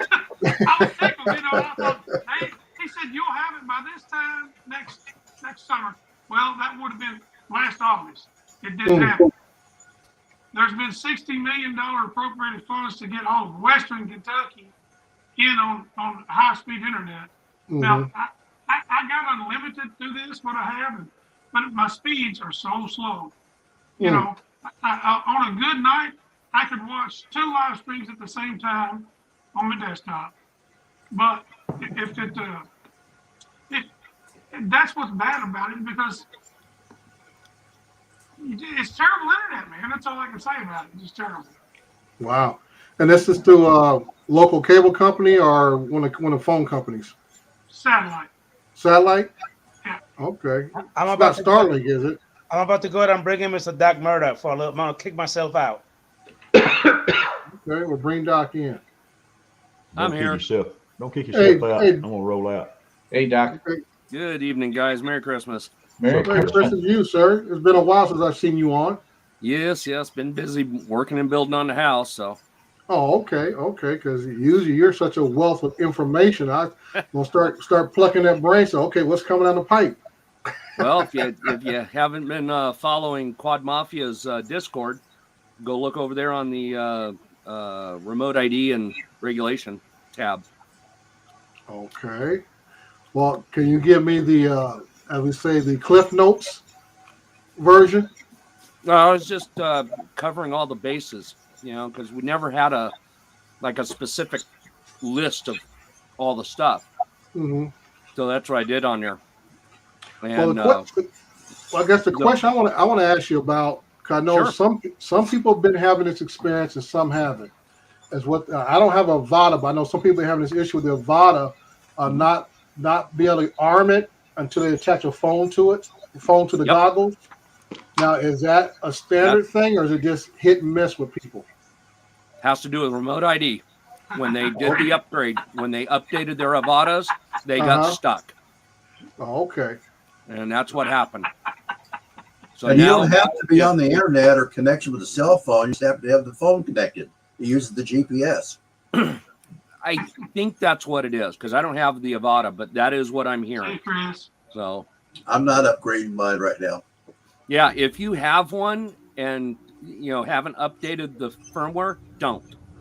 Because otherwise it'll create the issue. So, but yeah, I've been following that. I forget whose stream I was on last night. Yeah. Guy. Well, I know some people kind of danced around it and just talked about the remote ID aspect of it, everything, but I know certain people have had issues with the Avada and certain other folks that have issues with the Mavic 3. Yeah, that doesn't surprise me. With the latest update of it not arming until you have a hotspot hooked up for it. Yep. Yeah, that's the issue. Or I should say people are getting a remote ID error code on their screen, I should say. Mm-hmm. And if you get an error with the remote ID, it will not let you arm. Mm-hmm. So. But I heard once you arm and you hit, with the phone, you got internet, you can launch and then take it off. Yeah, At least that's what I've heard that's that what Double too. did. Yep. So, yeah, it's just it's going to be a big farce, here come this coming September. So, Okay. Well, it's Now my coming. There's now nothing we my can do about it. now my next question, Doc, is okay.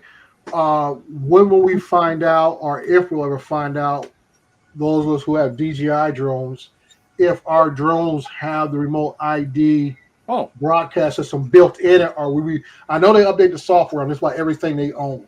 Okay, but that doesn't mean that the actual signal processing is built in every drone DJI ever built. I have a link to that. Hang on. Okay. I'll paste it in the chat for everybody. Great. That's great, because I know that's on a lot of people's mind, because they're wondering who's going to be required to buy a module and who's going to already have it in that drone already. For right now, at the moment, that link in the chat is the FAA's site where you can check to see who is remote ID approved. Not just the aircraft, but the modules as well. Currently, there's only 4 modules that have been approved, and most of them are mainly for camera drones. There's nothing for FPV, specifically. So, yep, that's where it's at. So, all right. One of the other neat things, the question got brought up about remote ID and the modules. And I had to go back and go read the actual regulation part that the FAA put out on it. And the way it reads is that, for the most part, it's tied to the registration of the aircraft. So if you fly recreational, you only register once, which means you only need one ID module, and you can move it from aircraft to aircraft. But if you fly 107, every aircraft has to be registered individually, which means every aircraft has to have its own module. And that's going to pose a crazy problem with FPV, because we beat the living crap out of this stuff. I mean, there's all kinds of immovable objects we've run into. Right. And, stuff just gets broke. And I know for a fact, people even I know that do this 107 stuff, there ain't no way they're going to buy, constantly multiple modules, because then every time it breaks, then they have to log on the FAA site, then they have to re-register the module under that registration for that aircraft, and they ain't going to do that out on a shoot. That's not happening.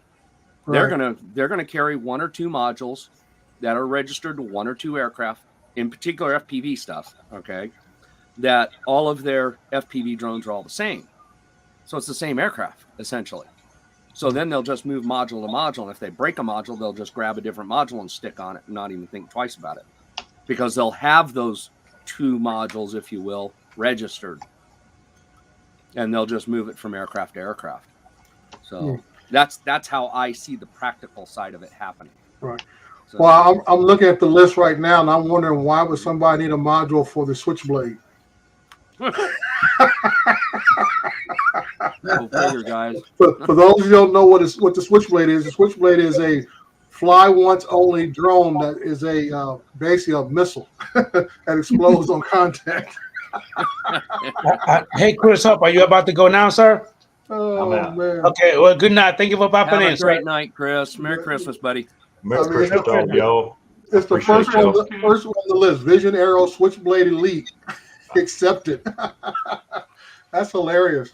Now, to kind of say a little bit about what Joe America said, I did have an issue, Doc Murdoch, with my Mavic 3 and the RC Pro, and I did get this pop-up saying remote ID error, and I was not able to arm my motors at all. Yep. Now, when I connected it to the Wi-Fi at my house, then I was able to go ahead and do it. Yep. And I think it has to do with I had the same issue as well. Yeah, I think it might have to do with the controller being used, where, like, if you fly with a standard remote and your phone, it's working. Correct. But if you fly with the RC controller, the bigger one that has the screen built in, I think that's the one that's having the issue. To my knowledge, I haven't seen a lot of that yet for the. And that happened to me after I did the newest update on it. Okay. Yep. You have to do with remote ID. Yep. It's crazy stuff, guys. This is just going to get worse. Because remember, everybody's touting, okay, fine, remote ID's coming, blah, blah, blah, right? But everybody's forgetting what the FAA said in their response when they posted the final rule that network ID is coming. That was just put on hold temporarily. It said, for now, they're going to go with broadcast. But their intent is to connect through the network, period. That is their intent. So that's coming. So if you're flying in an area with no service, then you're screwed. Yep, you're totally screwed. So you're saying that we're going to have, because they also went ahead and mentioned something about 4G module that you can also use, but they haven't said who's going to start making those either. Well, they're actually out. The 4 companies that I know of, they actually make modules. 2 of them make modules that take the SIM cards already, because there are other countries that their remote ID is mandating it right out of the gate. So they have to go to that particular module, where here in the States, we got them to back off of that and just go broadcast for now. But that other system is coming. It's going to eventually hit. And when it does, like for me, I live in an area, unless I'm close to one of the major towns, there is no cell service out here in the places I like to fly. None. Yeah. I mean, and we're not just talking like little pockets. We're talking like, hundreds of square miles of desert, in mountains that there is no service. None. And if your system requires that module just to arm the motors, you're done. You can't fly it. Hey, Carolina Air Shots, Merry Christmas to you too, sir. Thank you for popping in. I really appreciate it. Carolina. Hey, guys, do me a favor. Smash that thumbs up on the stream. I really appreciate that. That would suck for me here at the house as well, Doc Murdoch. My cell service here is actually crappy. Yep. And my Wi-Fi is not the greatest either. But as long as I have it connected to the Wi-Fi, but I have to turn my TV off, tell the kids get off the Wi-Fi for me to be able to use it. Yeah, and Lon, this is not speculation, buddy. They specifically stated that they are going broadcast system right now for now. And that was their exact words in their response, which means they are intending on having the UTM and the network connection in the future. You did went ahead and pop that link in the chat, Namara. Is that the link of what you just said just now? Yeah, that link is for the all remote ID compliant aircraft that you can go and purchase right now, as well as the 4 remote ID module companies. Okay. I've noticed the Evo 2 Pro was listed on there, but I'm betting that's the version 3 chipset. Yes, that is the new one, not the old one. So only the new version 3 Evo 2 Pro is the one that has it. Okay, so I have the Altel Evo 2 Enterprise. That one doesn't have it, Doc Murder, does it? Nope. If it's not on that list, nope. Okay. Which means you'll have to have a module. What I don't understand, Doc, is the Mavic Air 2 is essentially the same thing as the Air 2S. The batteries interchange, the props interchange, everything. It's virtually the same drone, but it's not remote ID compatible. It just has to do with it has to do with the software more than it does the hardware. You would think that they could put it in there. I mean, it's making me consider whether I'm going to keep that drone or not. I'd keep it. Of course, they could put it in there. I'd keep it. I wouldn't get rid of it. All of my stuff is. I don't have any of it in mine. Yeah. I'm not getting rid of any of it. There it is. Well, I wish they would do something with it, because I wouldn't mind trading it, selling it for another drone and up the level, of a drone, like the Mini 3. I'd like to have it. Yeah. I just can't see buying it just yet. Yeah. It's a good little drone from everything I've seen. It's got a good little camera on it. And it's That's all right, Bob. By the time you get ready, that little Mini 4 will be out, the one with the folding wingy thing. Yeah. Yeah, We've- there's another. We've had lots of good discussions about that one. I tell you, I'm familiar with the arm design because that was an arm design much earlier on in FPV. And the biggest issue with it is oscillation because you've got two motors on one arm like this, and the motors are constantly changing power. So it's twisting that one arm, you know, Right. and then you get the flex this way because this arm scopes in and out, right, to make it full. It's like, no, that ain't going to work. Not in a 250-gram rig. That's totally unlikely. So, Doc Murdoch, I'm actually looking at that list, Yep. and it does have the Auto Robotics Evo 2 model. yeah, but unless you are in with the version 3 hardware, you don't have it. Oh, okay, because it doesn't say nothing about I know. the V3 one. It doesn't say that. It only just says Auto Robotics Evo 2. That's it. It doesn't say Right. nothing about the version 3. Yeah, it doesn't say Pro, doesn't say anything. Yeah. Correct. So, but that's all the new ones because if you look at the date of when it was accepted, Yeah. then that's the newest version of the Evo 2 that they got accepted. Because Okay. there was no point for them to take their old version because of the chip issue, right? Yeah. And try to get it, RID compliant with the FAA. It wasn't practical. Correct. And by the way, Dre, your Yep. your M3 thermal is there. Yep. Yeah, I know the M30 thermal's there, but like I say, I know the software update, like for my Phantoms, the Mavic 2 Pro, it's all there. So those will probably require a module to be attached to those drones to operate. Yeah, my Mavic 3 is there. The Avata is there. The Air 2S is there, which I've already updated that one. Yeah. Wow. The Mini 3 Pro is there. So make sure you update yours. Bob Casey. Yeah. Well, thank you, Doc, for that Cliff Note version. Yep, no problem. We appreciate it. I know a lot of folks in the chat appreciate I some stay of that on top of information. that stuff because this is kind of a pet peeve of mine because here's something that I posted in the Discord that a lot of people don't know because they don't go back and look.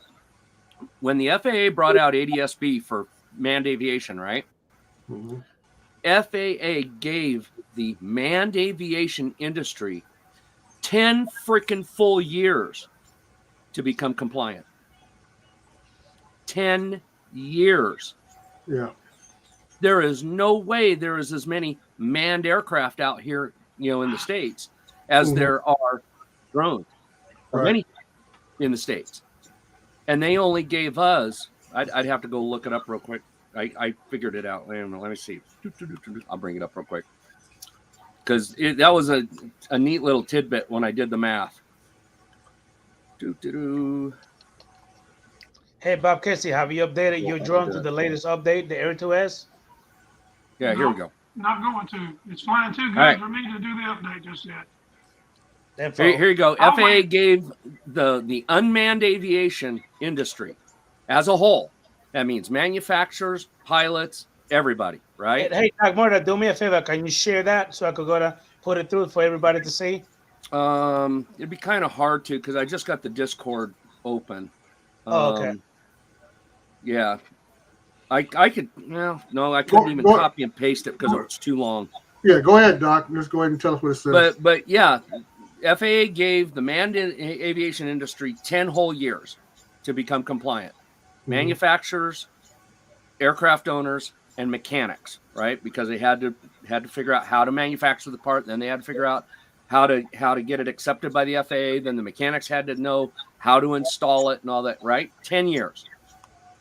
FAA gave us, after the rule was passed, 2 years, 7 months, 3 weeks, and 5 days to design, manufacture, test, get it approved by the FAA, then put it into full manufacturing, and then make it available to us. Think about that. Yep. From whole up, they had to design a whole new system. Yeah. Yeah. which doesn't give a amount of level of competition to bring the price down to reality of the module. Exactly. Because every one of the ones that are doing the modules right now, the cheapest one out there is at about $120. Right. And there is no way in heck the majority of the FPV community in particular is going to spend $120 on one of these modules, and the first bando they go fly in and it breaks because they ran into something. They ain't doing it. And there it is. Now I'm assuming that well, how is the module going to mount to the drone? Is it we're gonna mount it through tape, Velcro? I mean, like we do all the little, the night, beacon. Yeah. I mean, how are we gonna all put the it up? ones that are available now, which are mainly geared towards camera drones. The smallest one is just a tad shorter than the size of a business card. Okay, and it's about that thick. That will Velcro to the top of the drone, bottom of the drone, wherever you want to put it, for your camera drone. And it has everything built into it. That one, I think, has to be plugged into power off the drone somewhere, if I remember right. But that one had another version that had a battery in it. So, but it's a little bigger.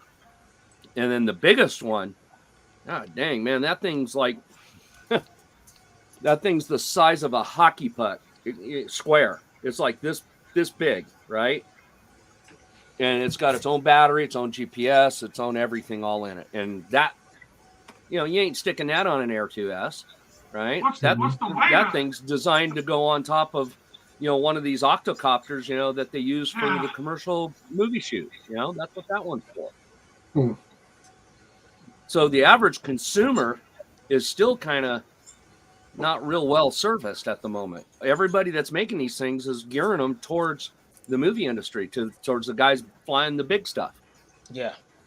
And those ones, those are $300+ for those remote ID modules. Well, that's because everybody thinks that all these, all consumer drones are sub 250, and of course, there's the attitude that we don't need them, and that's rubbish. Well, if you're sub 250 and flying recreational, you don't need it. Right. Because the moment you fly 107, that sub 250 has to be registered. Correct. And the moment it has to be registered, it has to have remote ID. That's my point. Even if you have, like, if you've got an Air 2S that you use for work, and you've got a Mini 2 that you fly only recreationally, because you've got that 107, you have to register that Mini 2.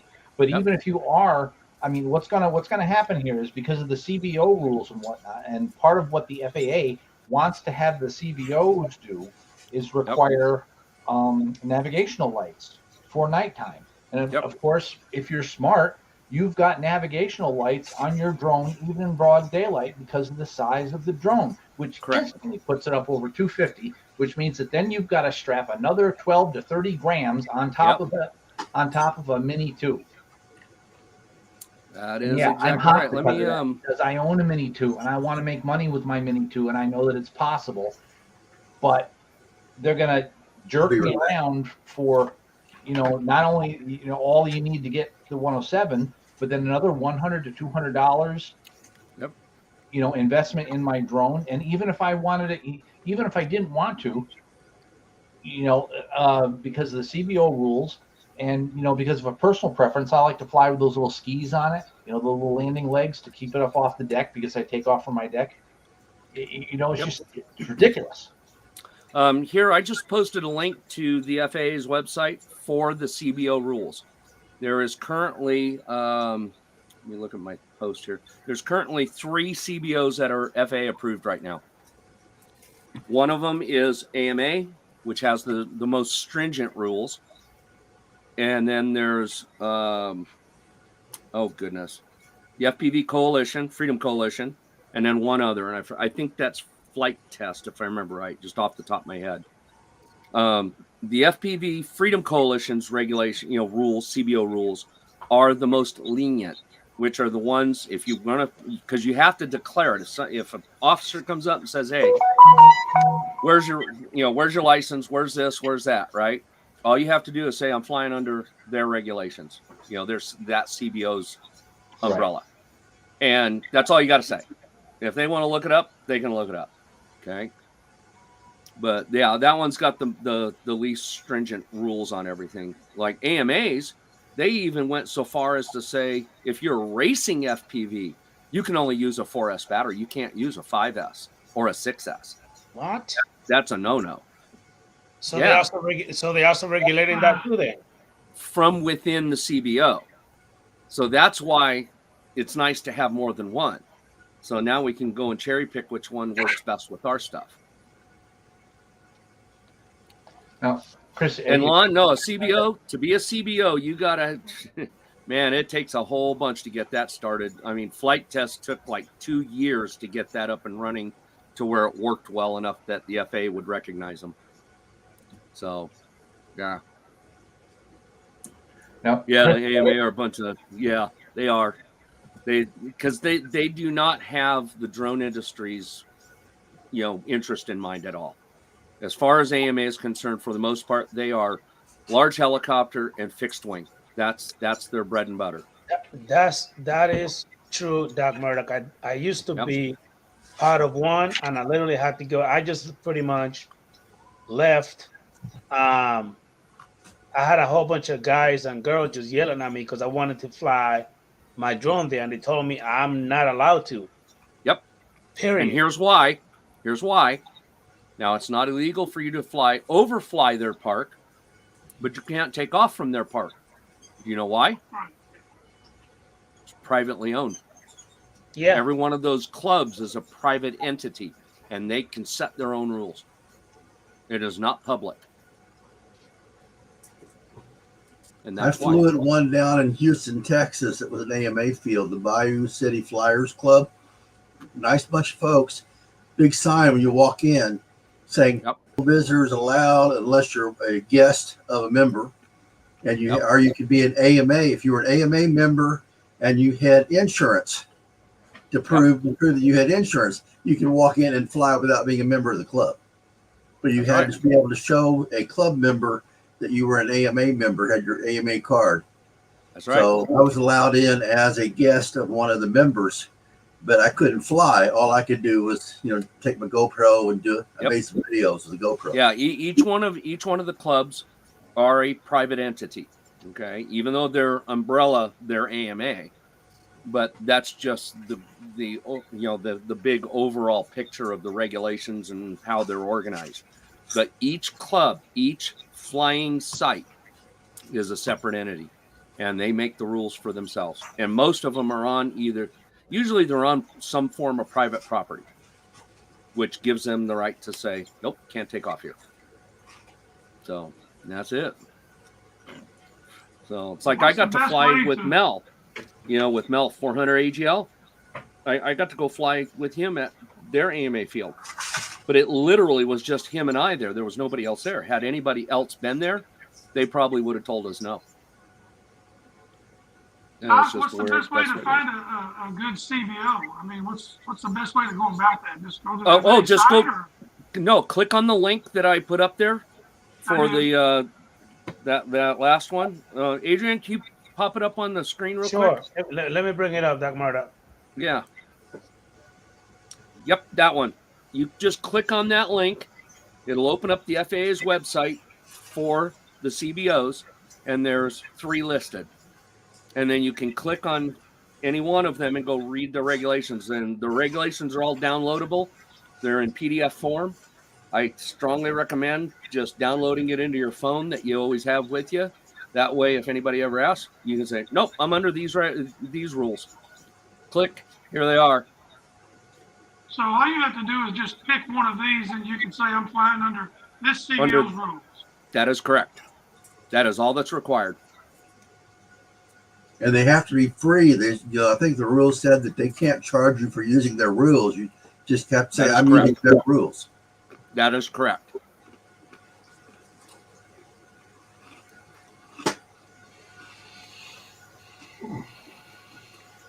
I just fly at 107. Yeah, Lon, you're exactly right. The AMA tried to go ham on everything. And it's mainly because they do not have the drone industry's back at all.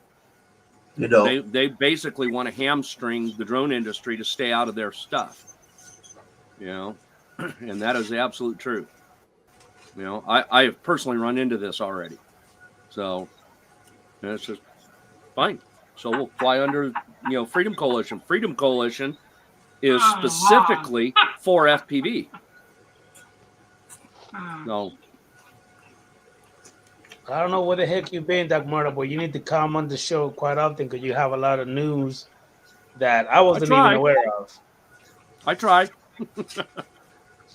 Holy cow. Well, you bringing in that knowledge and I got me thinking like, damn, it's going to get really interesting in a little bit, pretty fast. Well, here's the thing. The deadline's already passed for the manufacturers, right? Yeah. Right. How you doing, Where's brother Hudson? B-Dub? Thank you for popping in, so I really appreciate it. You bet. Like, where's Hudson? Hudson's still making their drones, right? They're not on the FAA's list. But they're not selling their stuff stateside anymore. No, but they're still selling them in the U.S., right? Not really, because they sold that part over to EXO. EXO, yeah. Okay. Yeah, that's who rebranded. They're flooding the U.S. market. Hudson himself is not really selling stuff in the U.S. anymore. So where's EXO on that list? Right. EXO just sold himself to a third party again. I think it was in September, October. So these I think it was a little before that even.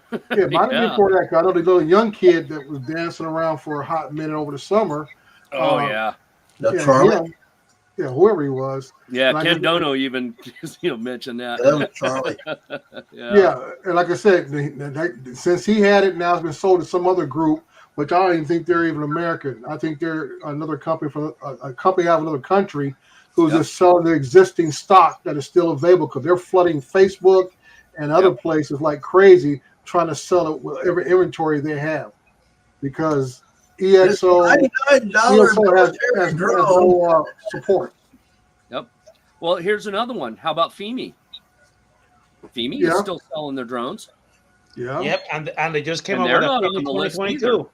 Yeah, they're not on the list either. No. And according to the FAA, quote unquote, if they are not on that remote list, ID, standard remote ID compliant, they're not allowed to be sold.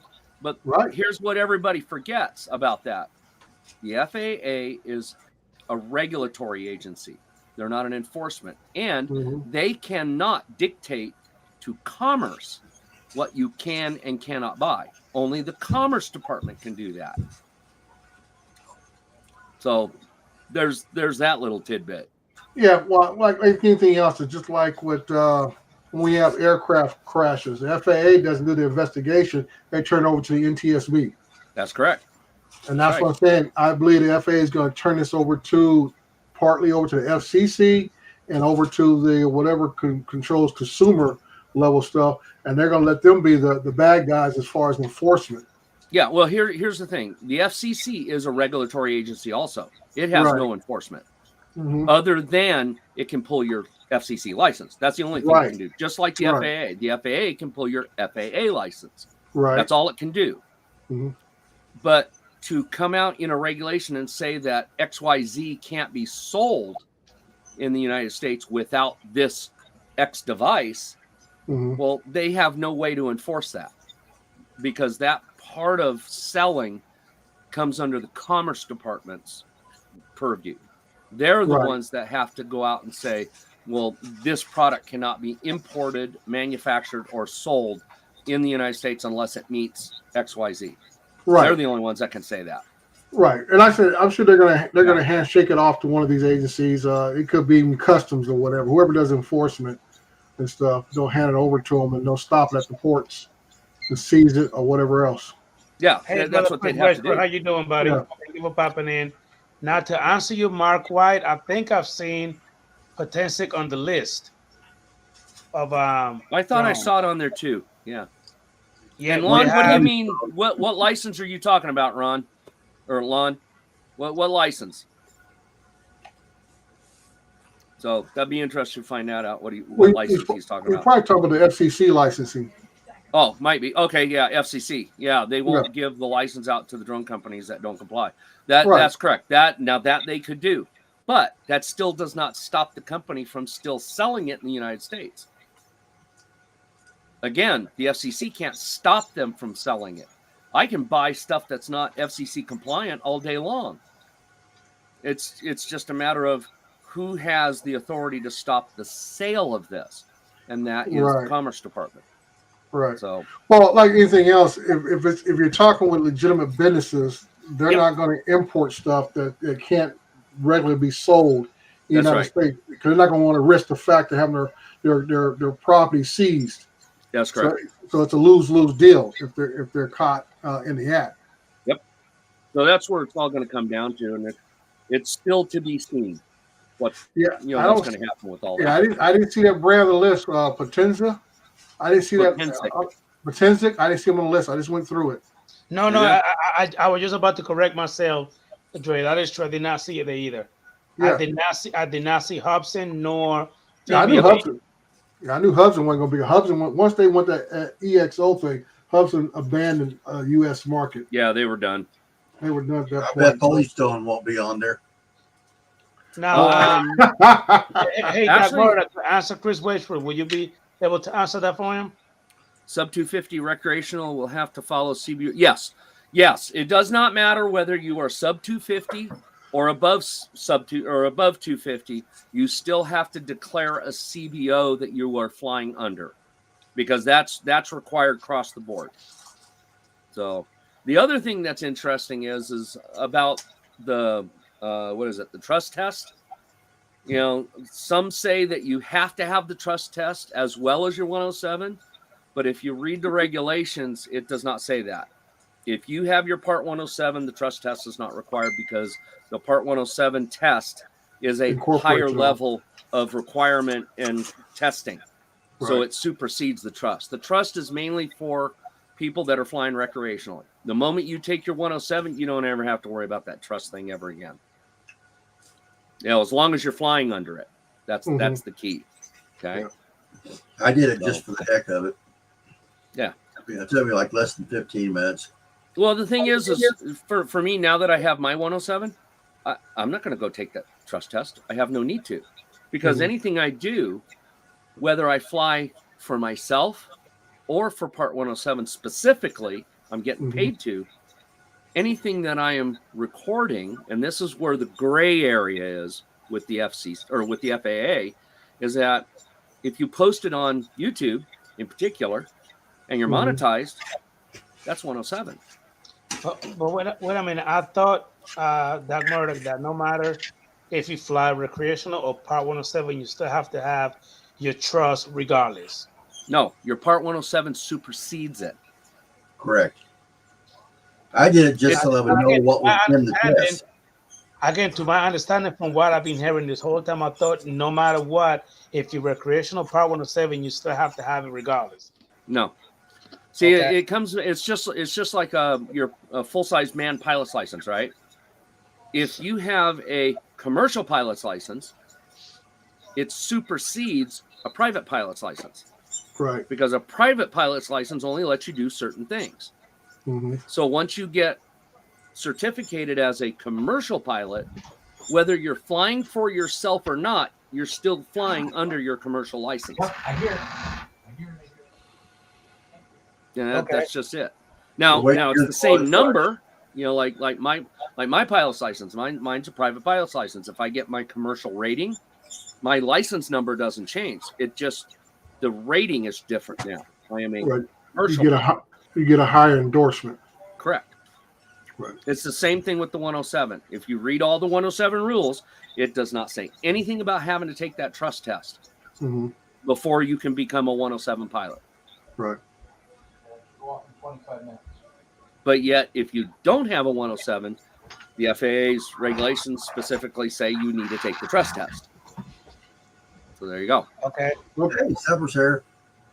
Okay. Hey. Doc, I take a break. Charles is going to slice this loaf up real quick and get pass out some pieces. Yeah, you better start passing that hard, because he lives a long way from a lot of us. But I have lung division. Okay, and you know what, Lon? Yes, that is correct, Lon. That is Yeah. true. I hold a Class A CDL as well. I do too. Yep, which means I can drive everything. I don't Right. have to have a Class A C Class E. license. Yeah. Yeah, C out here. So Yeah. so Yeah, my Class A license supersedes everything below. Yeah, and it's because the same thing with 107. Yeah, because when you take the commercial license test, I know how in California, you take all the tests. You take the regular CDL test, you take all the air brake tests, tank tests, all of the endorsements, because I have a Class B and stuff. Yep. So you So- can drive everything except for anything that's over a specific Trailer. weight class and with anything over a certain length trailer.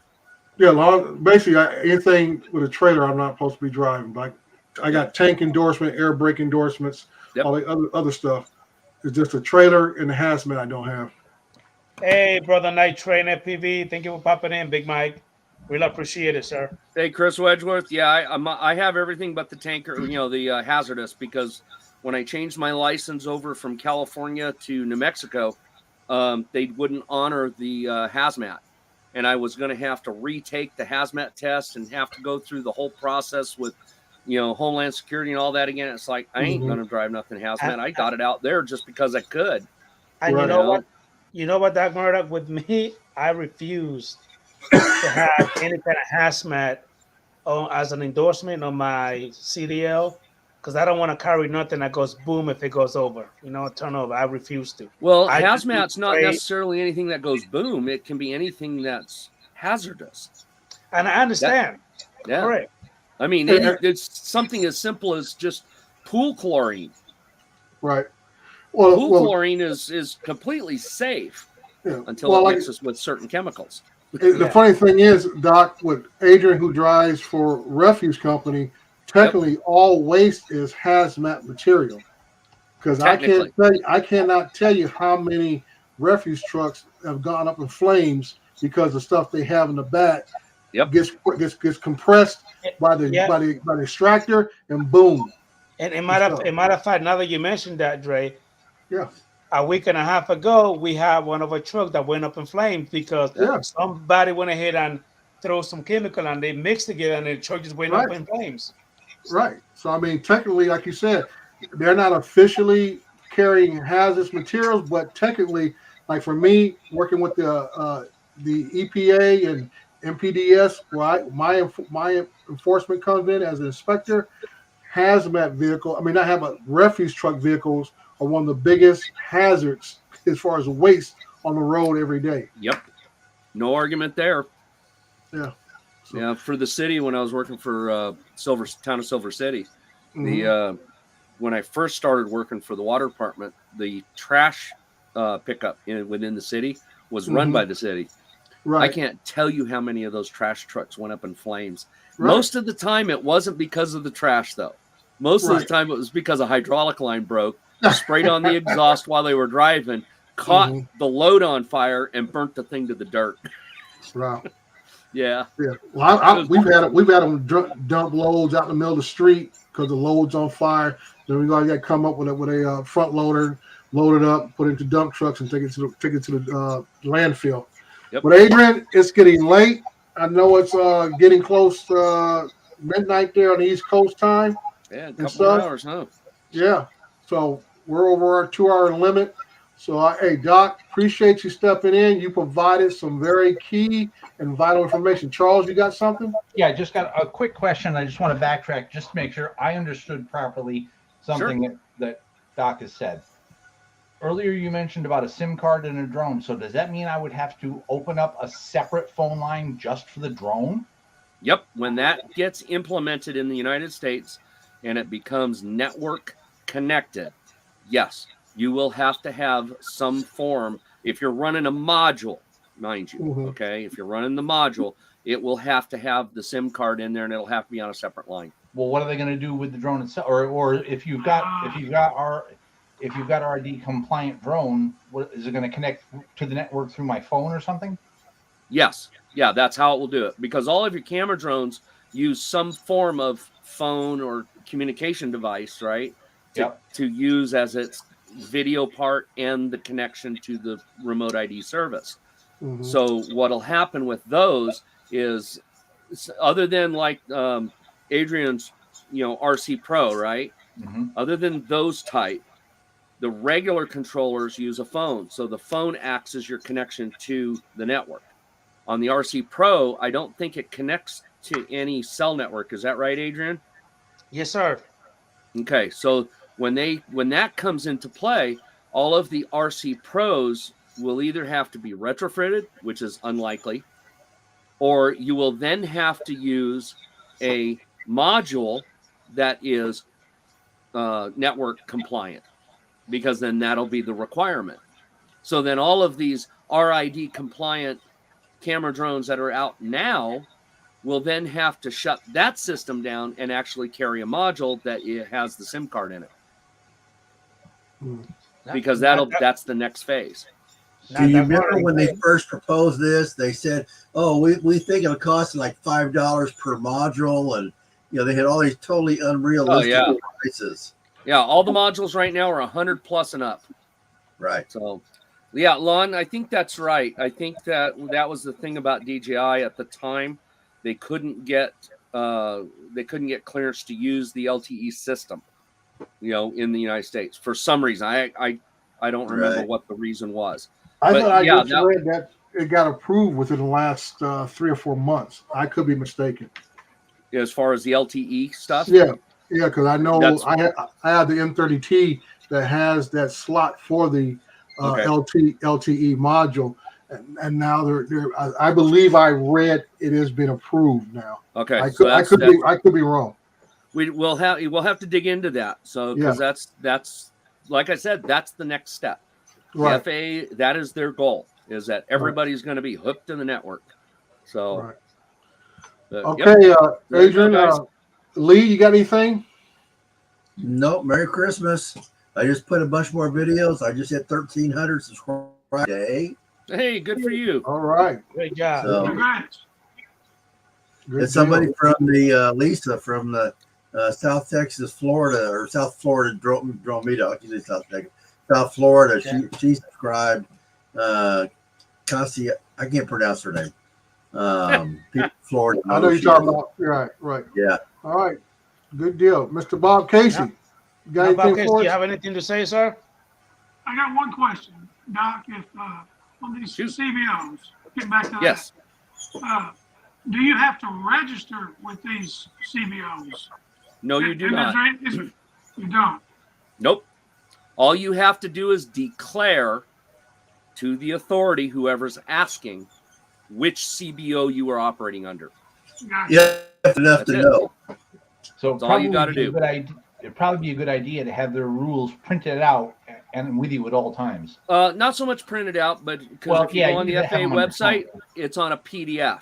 So just download the PDF into your phone. You're good to go. That's all you got to have. So that way, if they say, well, where's the rules? And I go, well, here, click, read them if you want. Those are all the regulations. Or not regulations. Remember, they're not regulations. They're safety rules, okay? That's what you have to make a distinction of. They are not regulations. They are safety rules, okay? And that's it. And the coalition one, the FPV Freedom Coalition, it's just the basic rules that we always try to do anyhow, Not fly into somebody, not fly over somebody. Don't be a nuisance. Don't be a pest. That kind of thing. Just fly safe. Be careful. That's the gist of it. And it's like, well, that's what we do. So that's why that's the reason why that's the one that I have. So that's the one that I'm declaring. So, but yep, there you go, guys. All right, Doc. Thank you as always. Thank you, sir. Thank you very much, Doc. You bet. Thank you for popping in, Charles Golowski, Doc Murdoch, everybody in the chat, Lee, Bob, Dre. Merry Christmas to everybody, and I'll see y'all later. Yep. Great show, guys. Ho, ho, ho, ho. Thank you very much, Adrian. Merry Christmas, everybody. Good night, guys. Merry Christmas, everybody. Where's my button?